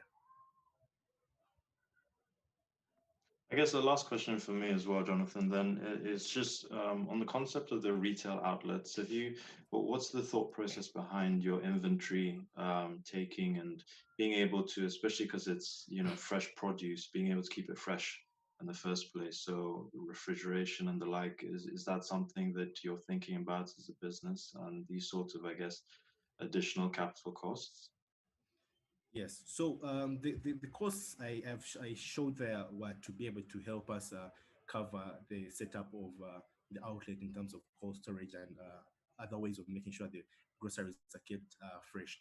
So we did happen to do a pilot in August this year, and we did a smaller version of the outlet to see how it worked out and be able to help us get some information on how best can be able to pivot, and if we're going to make sure that this works out, what we should be able to do and what we should be able to do. So realize that during the pilot, realize that there are products that could be able to source that have a longer shelf life. So we'll find out better ways to be able to store them. And then for those that have a shorter shelf life, we had to look for methods to be able to keep them fresh, because some of this produce really gets spoiled within 5 days. So we either had to make sure that we get proper ways of storing it, or we just source just enough so that the market can consume all of it and don't have losses in terms of food that has gone bad. So we're able to do a pilot that was able to give us that data and understand what we want to be going into when we have those outlets open. Okay, thanks for that. So much. Yeah. Sorry to PM. Okay, thanks for that. Okay, sorry that I'm preempting now. Thank you so much, Mr. Jonathan, for your Thank you too. presentation. So next, I am going to call Audisto. I hope I pronounced it right. These are based in Tanzania from the industry consumer services. Welcome, Mr. Ali, the CEO of Audisto. Thank you. Can anybody hear me? Crystal clear. Okay, I'm going to share my screen. Are you seeing this? Yes. Okay. My name is Ali Makongo. I'm the founder and CEO for the Audisto. So just to get started, so over the years, authors here in Tanzania, they've been unable to monetize their content, specifically because of the different platforms. They cannot cater them, or they cannot take their content. So they shifted to social media platforms such as WhatsApp, such as Instagram, to sell their content to the niche user. And that's where Audisto came into the place. So Audisto, the problem there was unable to monetize Swahili content, but not only that, in Tanzania, there's a poor reading culture, there's a financial literacy, expensiveness of education platforms. So that resulted us to do to develop Audisto. Audisto is a platform whereby we entertain and educate community for social good via story listening. So you can take it as you can say as it's a podcast, but it's not a podcast in such a way. Authors they get more to sell their content. So the solution for these problems is we are trying to increase awareness about financial literacy, environment, and personal hygiene for kids. Not only that, health education and tips via story listening. And this is the platform whereby authors can sell their content without need of a publishing house. So why now? Why Audisto right now? Because Corona has shaped traditional way of learning into more digital. And that's why we've come up with the Audisto. And not only that, mobile money subscription by 2019 December was 25.86 million here in Tanzania. Our target market, we target like parents. Not only that, women who seek advice, like special advice in health sector. And not only that, story listening seekers in entertainment arena. Our market size goes up to like 2.5 approximate billions TZ shillings, but we are targeting 2.5 million subscribers in that sense. We have competitors, including radio and TV. They've started to do different programs for story listening, but on also sharing story via WhatsApp, Instagram, via social media. These are our competitors. We have advantage on this because we monetize the content.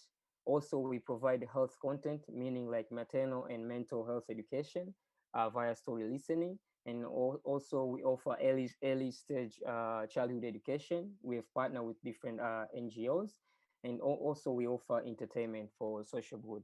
So this is we offer affordable subscriptions. Also, we've partnered with NGOs such as Ubongo Kids, which they offer kids content, and we've partnered with TMH as a hospital to offer health stories or health tips. And we are reaching and engaging customer via social media, sponsored ads, redeem codes, and other online competition. Our business model is based on the subscription, annual, month, week, and day subscription. So this is the traction we're having. We have active users which are using our platform. We have revenue. People have started to subscribe to the stories on daily basis, weekly, and annually, as same as on monthly basis. We have grown up to 10,000 users for the course of like 6 months, as you can see here. And our future roadmap is we are asking for 50,000 USD, which we are going to use to curate more content by the first quarter Next year, we're going to do a marketing and monitoring on the second quarter and adding more categories and partnership and adding video content at the end of the, quarter 4, 2021. So this is my team. Me, I'm a software developer for more than experience of more than 6 years, developing different apps for organization as well as self apps. And this is the other team are not here because of the Sorry slide to is a bit cut you, Ali. yeah, smaller. Time's up. Yeah. Okay. Thank you. Okay, so on to you, judges, with the questions.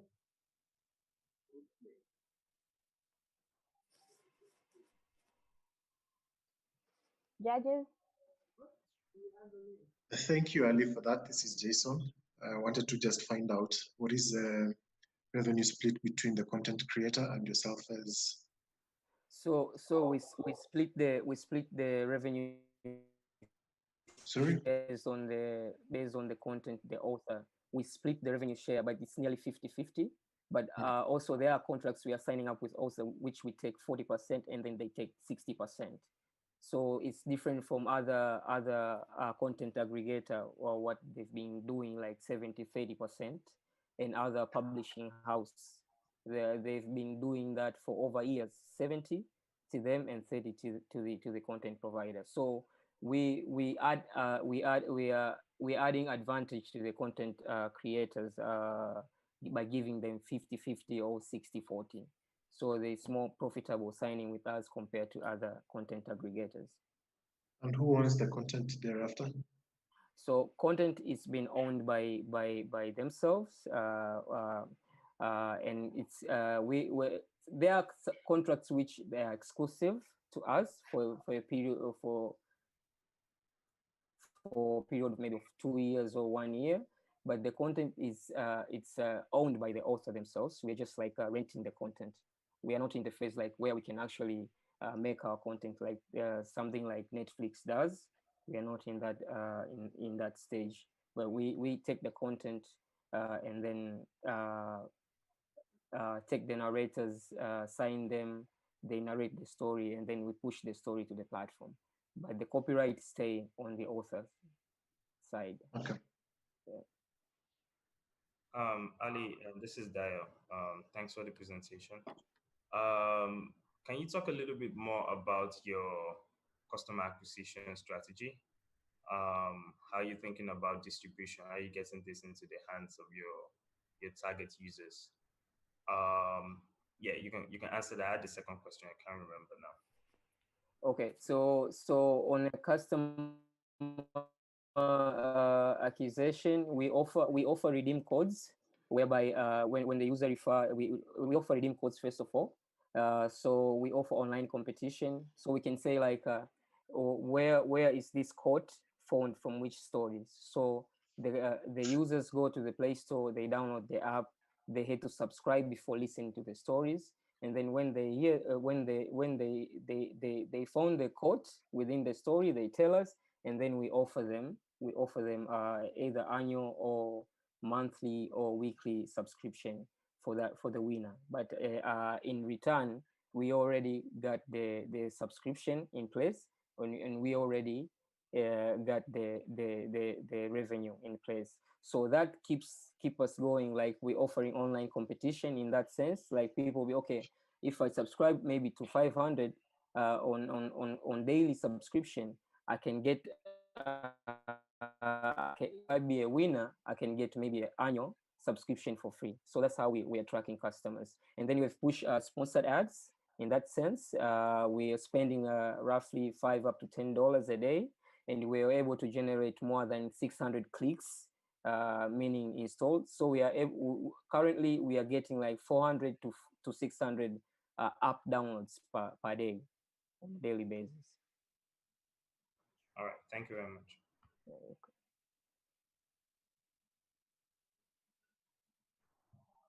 Thank you so much, Ali. So I'm going to move on to the next one, but before I invite the next entrepreneur, kindly please allow me to remind the investors to engage in the WhatsApp group and inform us on which entrepreneur do you want to further the conversation with. And moving forward, I would like to call Slotex. This also is based in Tanzania from the industry fintech. Welcome, Mr. Amir, the CEO of Slotex.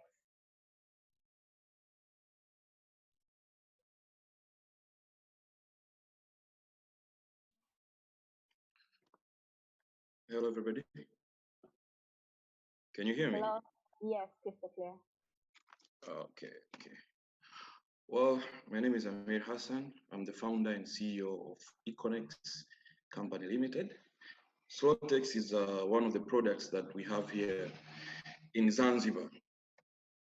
Sorry, this part in Zanzibar, the network is unstable. So probably you won't hear me properly. Well, let me share the screen.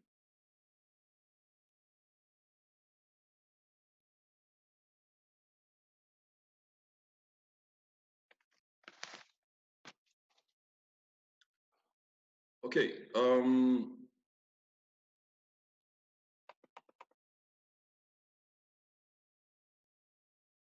What is Slotex?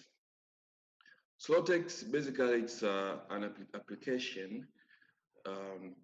We can generally call it's a parking management system, but we are treating it in a different way. So it's not only managing the parking, but also control and collecting of parking revenues. We have doing a study about parking operators and parking environment here in Tanzania, whereby our conclusion was there are a lot of money that is lost from the parking operators. Municipals and city councils are not making enough money that is supposed to be made from the parking areas.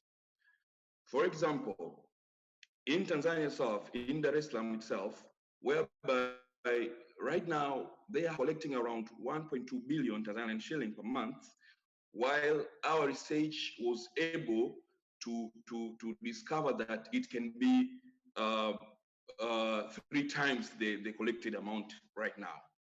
So we did our research and we came up with a solution. That's what we called it Slotex. What Slotex does, it is able to track the drivers where the money is lost. Drivers are there's absconding drivers. They are the one who are not paying the parking fees. That is first. Second, unfaithful of the revenue collectors, and also some people are not carrying cash. It's a digital world right now. So we came up with a solution that it can track the drivers. For instance, if the driver has parked from point A of a parking slot, and she is not able to pay, maybe he ran away, and if he went to park at point B, the revenue collectors who will approach her will demand he's supposed to pay the first parking fees from point A. So we are able to track the drivers. What about the theft? From safety part, our system is able to monitor each and everything that the revenue collector is doing. So after completing our system, we were able to present our software to the government of Zanzibar here in Tanzania. And 2 years back, they gave us a pilot stage. We were supposed to do a pilot in some certain parking areas, and we did. We were able to triple the revenue. It was just a pilot of 1 month. We were able to triple the revenue from, I think, 12 million up to 40 million Tanzanian shilling. And after that, after the government saw that we can do better, so they give us all the municipals in Zanzibar here.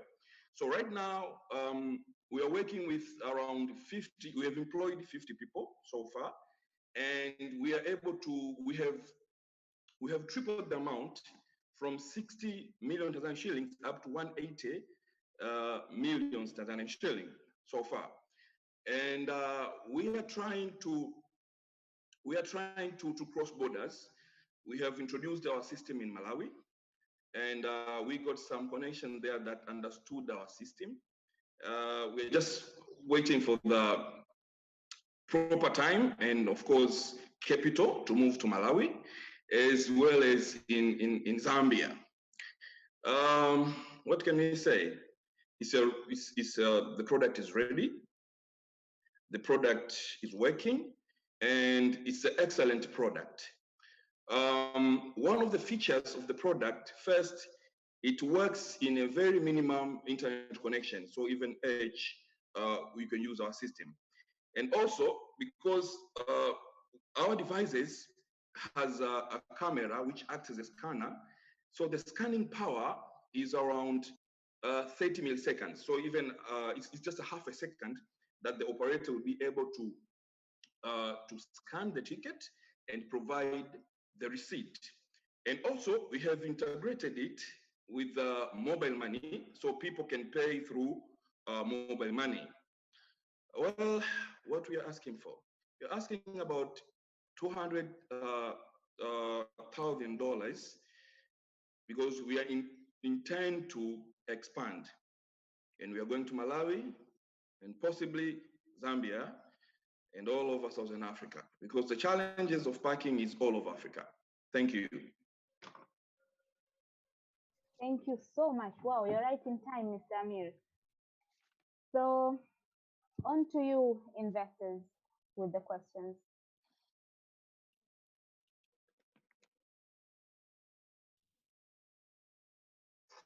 Okay, hello, this is Idris. So thank you very much for the presentation. So maybe I missed this part. So traction so far. So since you started, how much have you made? And can you hear me? Yeah, I can hear you. Yeah, I was asking about traction. So I know you said you did a pilot, but you know what, like regularly, right? So how much are you making before you're talking about you need to raise money to expand, but even where you are, what's the business looking like monthly, quarterly? Okay. We did a pilot of 1 month. So it was just a pilot. We didn't make any money. We just tripled the revenue from 12 million to 40 million Tanzanian shilling. After that, we got a contract. Actually, we have a 3 years contract with the government of Zanzibar. And we have tripled the collection of the whole municipal. They were collecting 60 million. And right now we are collecting around 170 to 180. And our revenue share is 60 to 40. The government is taking 60, and we are getting 40. And it's still ongoing. Is it the pilot still ongoing? Or no. Now it's a full time. We have a contract now. It's not a pilot anymore. Okay. So what about expanding beyond? Within the rest of the country? Why are you thinking of moving outside of the country? That's what I'm wondering. Okay, we have tried. We have a little bit situation here between Zanzibar and Tanzania and mainland. Okay, so here in Zanzibar, and that's the naked truth. Entrepreneurs, we have opportunity to show our products, okay, and to be accepted. You see, but in mainland, we had the opportunity to show our product, but unfortunately, there were some people who they didn't want us to proceed. So that was the case in Tanzania mainland. So when we tried to approach nearby countries, like in Malawi, the positive was 100%. Yeah.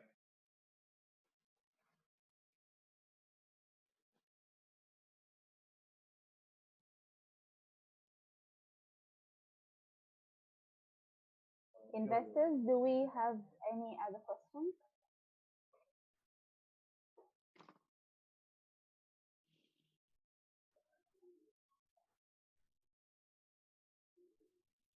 investors? Okay. Looks like we don't have any other questions for Mr. Amir. Amir, thank you so much for your presentation. Thank you. So we were supposed to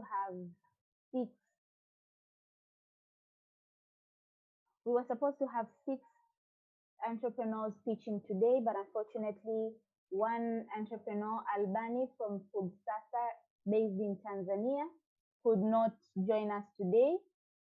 This is a food tech company. He could not join us at the moment because he had the flight issues. He was connecting from Joburg to Cape Town. So the delays made him not to be able to join us in this conversation, but we are really looking forward to the investors to engage with him later in the deal room. Apart from that, I am still insisting the investors to inform us through the WhatsApp group on which entrepreneur do they want to further their conversations with, and we will link them together later in the deal room. Okay, and on top of that, I've been informed that the deal room WhatsApps are ready, so we're looking forward to the investors to engage with the entrepreneurs. Moving forward,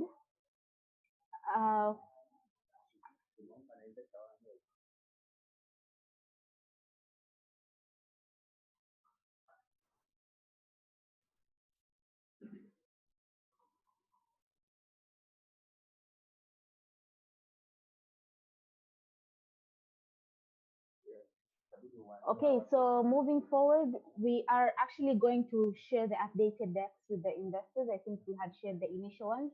We're going to share the updated ones. And this will call the end of the pitching session.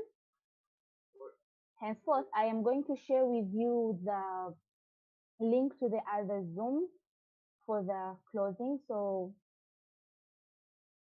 can we all, after seeing the link, I'll share it in the chat box. Can we all move to the other link for closing? Please see the chat for the link. Thank you. Thank you. Thank you.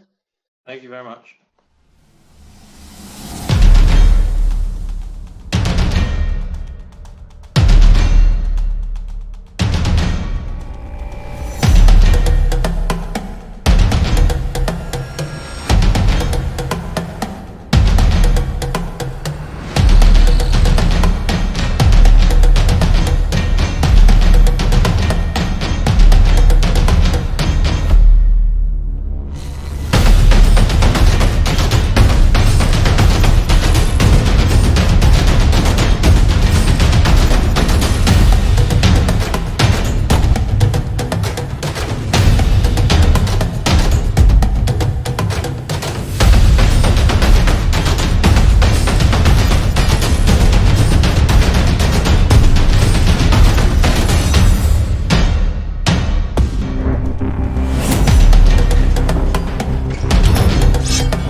Dar es Salaam is among the fastest growing cities in the world.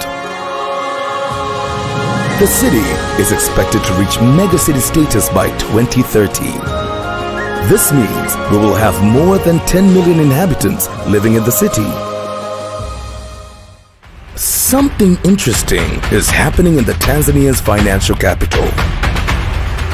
A part of the road heading to the historical city of Bagamoyo is becoming the technological district of the city.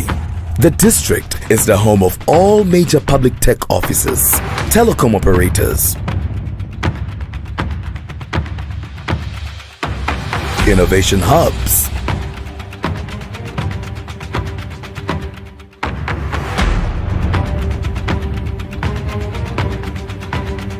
financial institutions, research agencies, and the College of Information Technology of University of Dar es Salaam.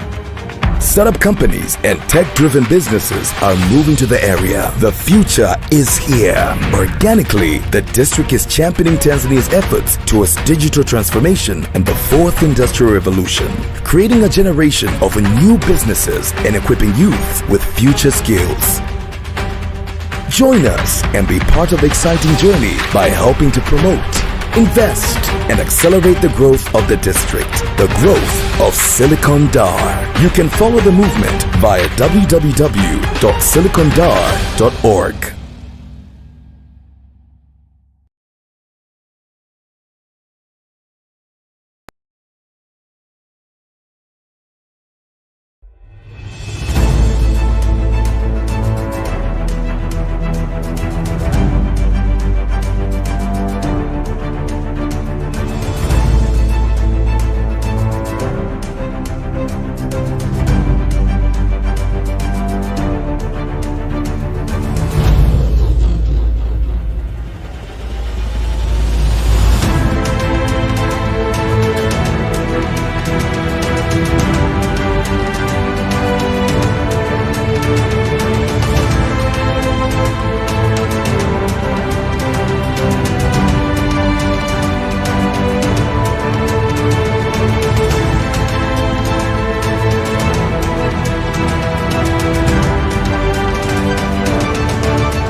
Dar es Salaam is among the fastest growing cities in the world. The city is expected to reach megacity status by 2030. This means we will have more than 10 million inhabitants living in the city. Something interesting is happening in the Tanzania's financial capital. A part of the road heading to the historical city of Bagamoyo is becoming the technological district of the city. The district is the home of all major public tech offices, telecom operators, innovation hubs,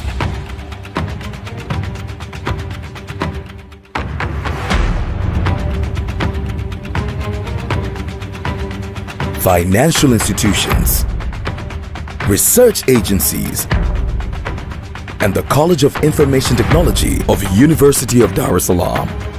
Startup companies and tech-driven businesses are moving to the area. The future is here. Organically, the district is championing Tanzania's efforts towards digital transformation and the fourth industrial revolution, creating a generation of new businesses and equipping youth with future skills. Join us and be part of the exciting journey by helping to promote, invest, and accelerate the growth of the district, the growth of Silicon Dar. You can follow the movement via www.silicondar.org.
Dar es Salaam is among the fastest growing cities in the world.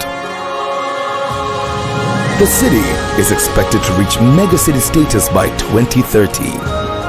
This means we will have more than 10 million inhabitants living in the city. Something interesting is happening in the Tanzania's financial capital. A part of the road heading to the historical city of Bagamoyo is becoming the technological district of the city. The district is the home of all major public tech offices, telecom operators, innovation hubs,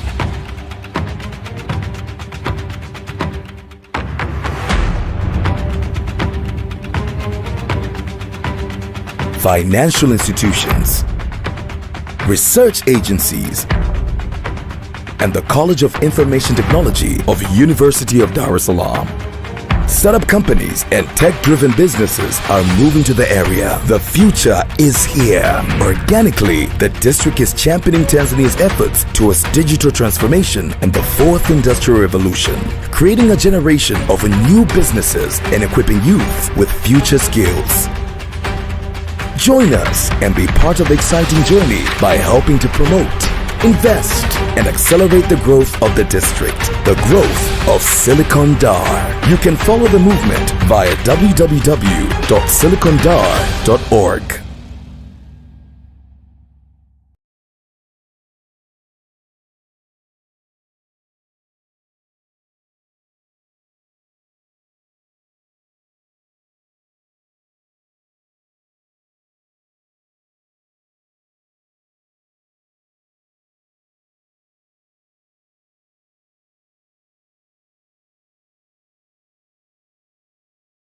The city is expected to reach megacity status by 2030. This means we will have more than 10 million inhabitants living in the city. Something interesting is happening in the Tanzania's financial capital. A part of the road heading to the historical city of Bagamoyo is becoming the technological district of the city. The district is the home of all major public tech offices, telecom operators, innovation hubs,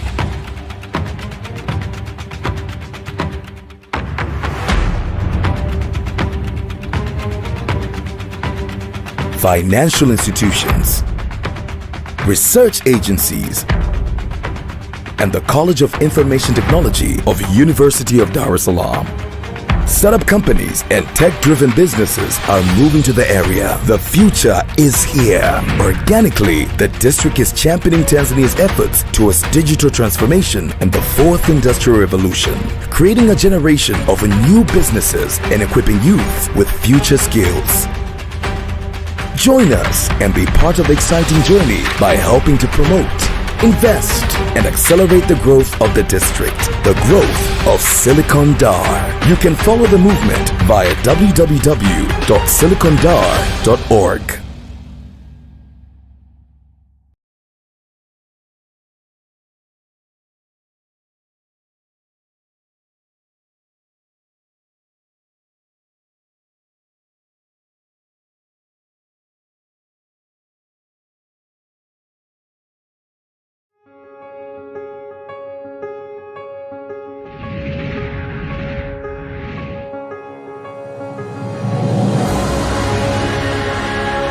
Dar es Salaam is among the fastest growing cities in the world.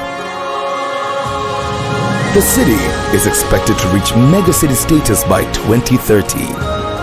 This means we will have more than 10 million inhabitants living in the city. Something interesting is happening in the Tanzania's financial capital. A part of the road heading to the historical city of Bagamoyo is becoming the technological district of the city. The district is the home of all major public tech offices, telecom operators, innovation hubs,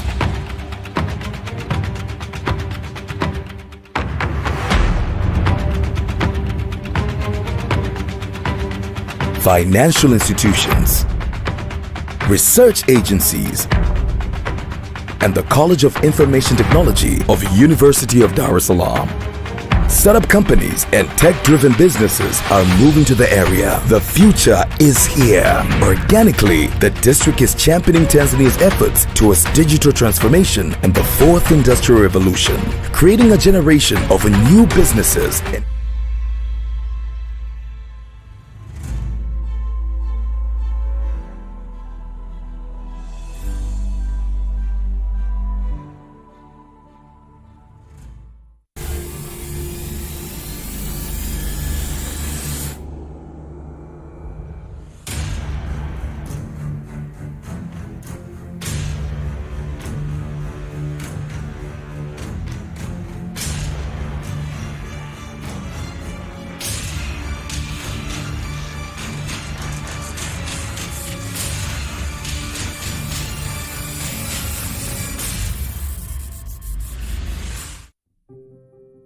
someone learns to play an instrument, they don't get it on the first try.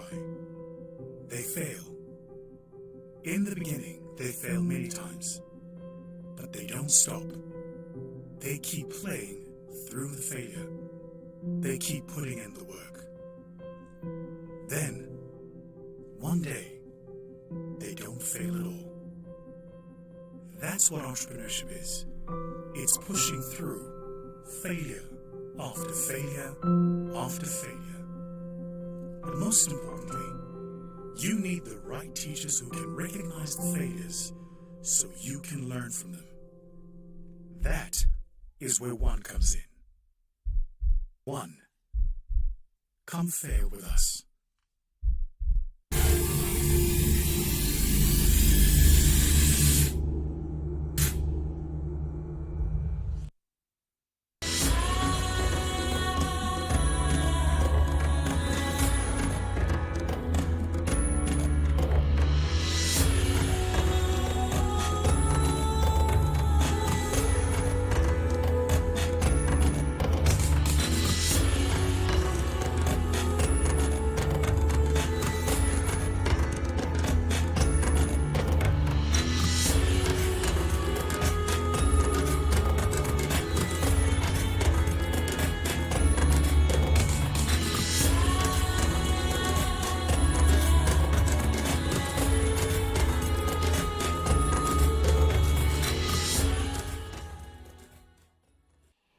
Wow. Okay. Let me just tell you the truth. I'm really nervous to actually end this conversation today. This Sahara Sparks season has been one of a kind, like any other season that any individual, institutions, and continent has experienced. The conversation has been huge, from looking and exploring how innovation and technology can be used to facilitate socio-economic development in the continent, to exploring how the entrepreneur ecosystem within the continent can actually work together, to diving in about investment landscapes. What are the opportunities? What is the future? What has been the past? The issues of the risking of investment and devaluation of currency, and the impact of which they've had in investment landscapes in different countries in Africa. So we have had an engagement from across the world. Thousands and thousands of you have been engaging with us, and we thank you for being with us. We've had discussions with speakers from across the world, from Africa, different countries in Africa, and different countries outside of Africa. We've had entrepreneurs speaking from Nigeria, Tanzania, Uganda, South Africa, and from across every other corner of the continent. Investors coming from across different sectors and from across different backgrounds. We have had investors really just looking forward, really interested with the seed stage, while others are interested with Series A. So this conversation has been diverse. The aim was really to have a Pan-African conversation, exploring how we can move forward and how we can work together. What I'm really, really, really loving about these conversations that have started weeks ago during the City Sparks, and these 2 days, the peak of this season, is the ability of speakers and partners to actually call out for actions and agreeing on things and setting up meetings and what is going to be done next. So I'm really happy. Please allow me to first shout out to everybody who has been engaging with us. We appreciate you. But most important, okay, maybe not most important, but to thank the teams behind this. So shout out to the Sahara Sparks and my Fund team for being champions of this impactful conversation and initiative. Please give a shout out. Please shout. please shout. Guys, please shout. So, anyway, that's how chaotic I wanted it to be. So, it's been good to have you guys. Allow me to call in the leaders who are behind this massive initiative. Jumanne Mtambalike, the CEO of Sahara Ventures, and Vusi Tembekwayo, the CEO of My Growth Fund. See you guys.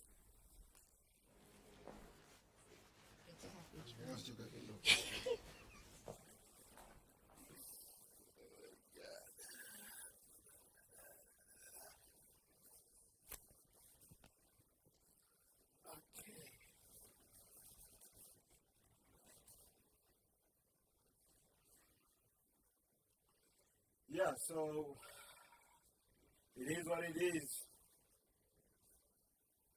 I always say it's a monkey business. A lot of fun, a lot of chaos, a lot of learning. Literally, Vanessa has to shout, guys, for people to understand they need to shout.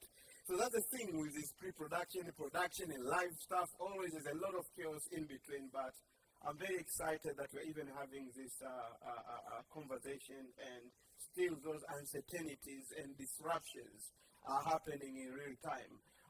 It has been a very amazing season of Sahara Sparks. I would like to appreciate all of our partners, to start with our main partner, My Growth Fund, my brother Vusi Tembekwayo, but also our partners in Tanzania, UNCDF, the World Bank through the Resilience Academy, Curate, HDIF, the local innovation hubs, universities such as Tumaini University and Kampala International University, our partners in the ecosystem, startups like WalkNasi, IPF Software, and everybody else. In Kiswahili we say nisamee kwa kusahau, sio kwa sababu nimewasahau, ila ni kichwa changu, kumbukumbu zapotea kidogo. But I really appreciate what we have done in the past couple of days. Really, we have shown how an ecosystem can work together. We had universities, we had government agencies working with us, we had startups, we had business incubators, we had conversation with investors, and the idea of the mission behind Sahara Ventures to build the innovation ecosystem in Africa is built around that, and we are very excited to be able to achieve that. And again, our African partners, all investors, all the investment firms that were involved, all hubs and incubators which provided us with entrepreneurs to take part in this marketplace. The future is very exciting. We are ready to open up those borders, work together, transact, invest on each other, and that's the Africa we want to see. So without further notice, I would love to welcome my good friend and a brother in this all big mission, my brother from my Growth Fund, my brother Vusi Tembekwayo. Please welcome. I can tell you for free that you and I have a lot of work to do. I think that there's work to do in building the ecosystem. There's work to do in working to rethink how capital is going to work. There's work to do to conscientize limited partners about the different types of instruments out there and how to invest. There's work to do to raise awareness amongst, you know, the comment that Jim Chu made earlier about mass affluent, to also start talking to ultra high net worth individuals, family offices, about the importance of investing in venture and building the next generation of businesses that are going to take our continent forward. So I just want to be clear that we have very little to celebrate. This is just the beginning. There's a hell of a lot of work ahead for us. Oh, brilliant, brother. So when we started all this, you challenged me. You told me this should be beyond Tanzania and South Africa. It has to be Pan-African. We need to be more African. So was this African enough for you? I mean, I think it's a first good effort, you know?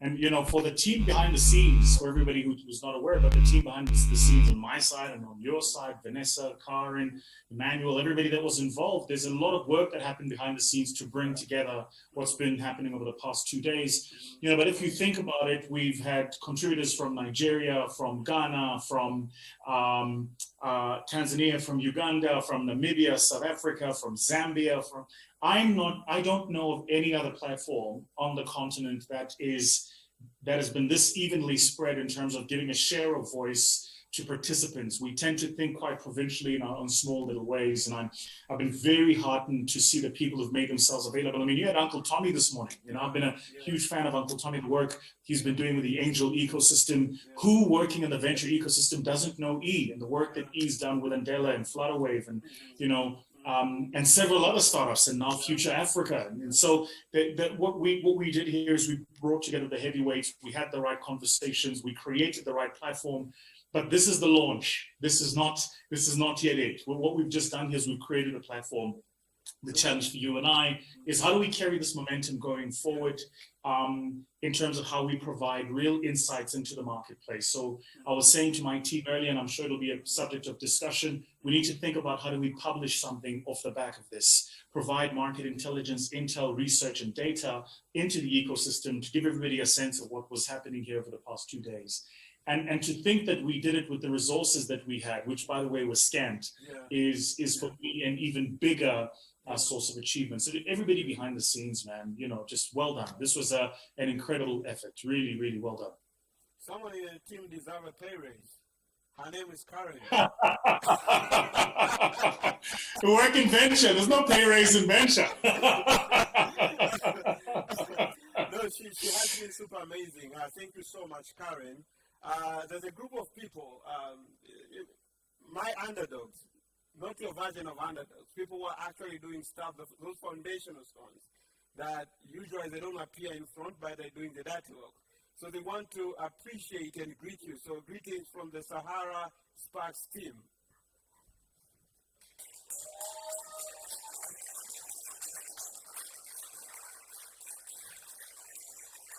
Excellent. Excellent. Brilliant, guys. Well done. Well done, everybody. Well done.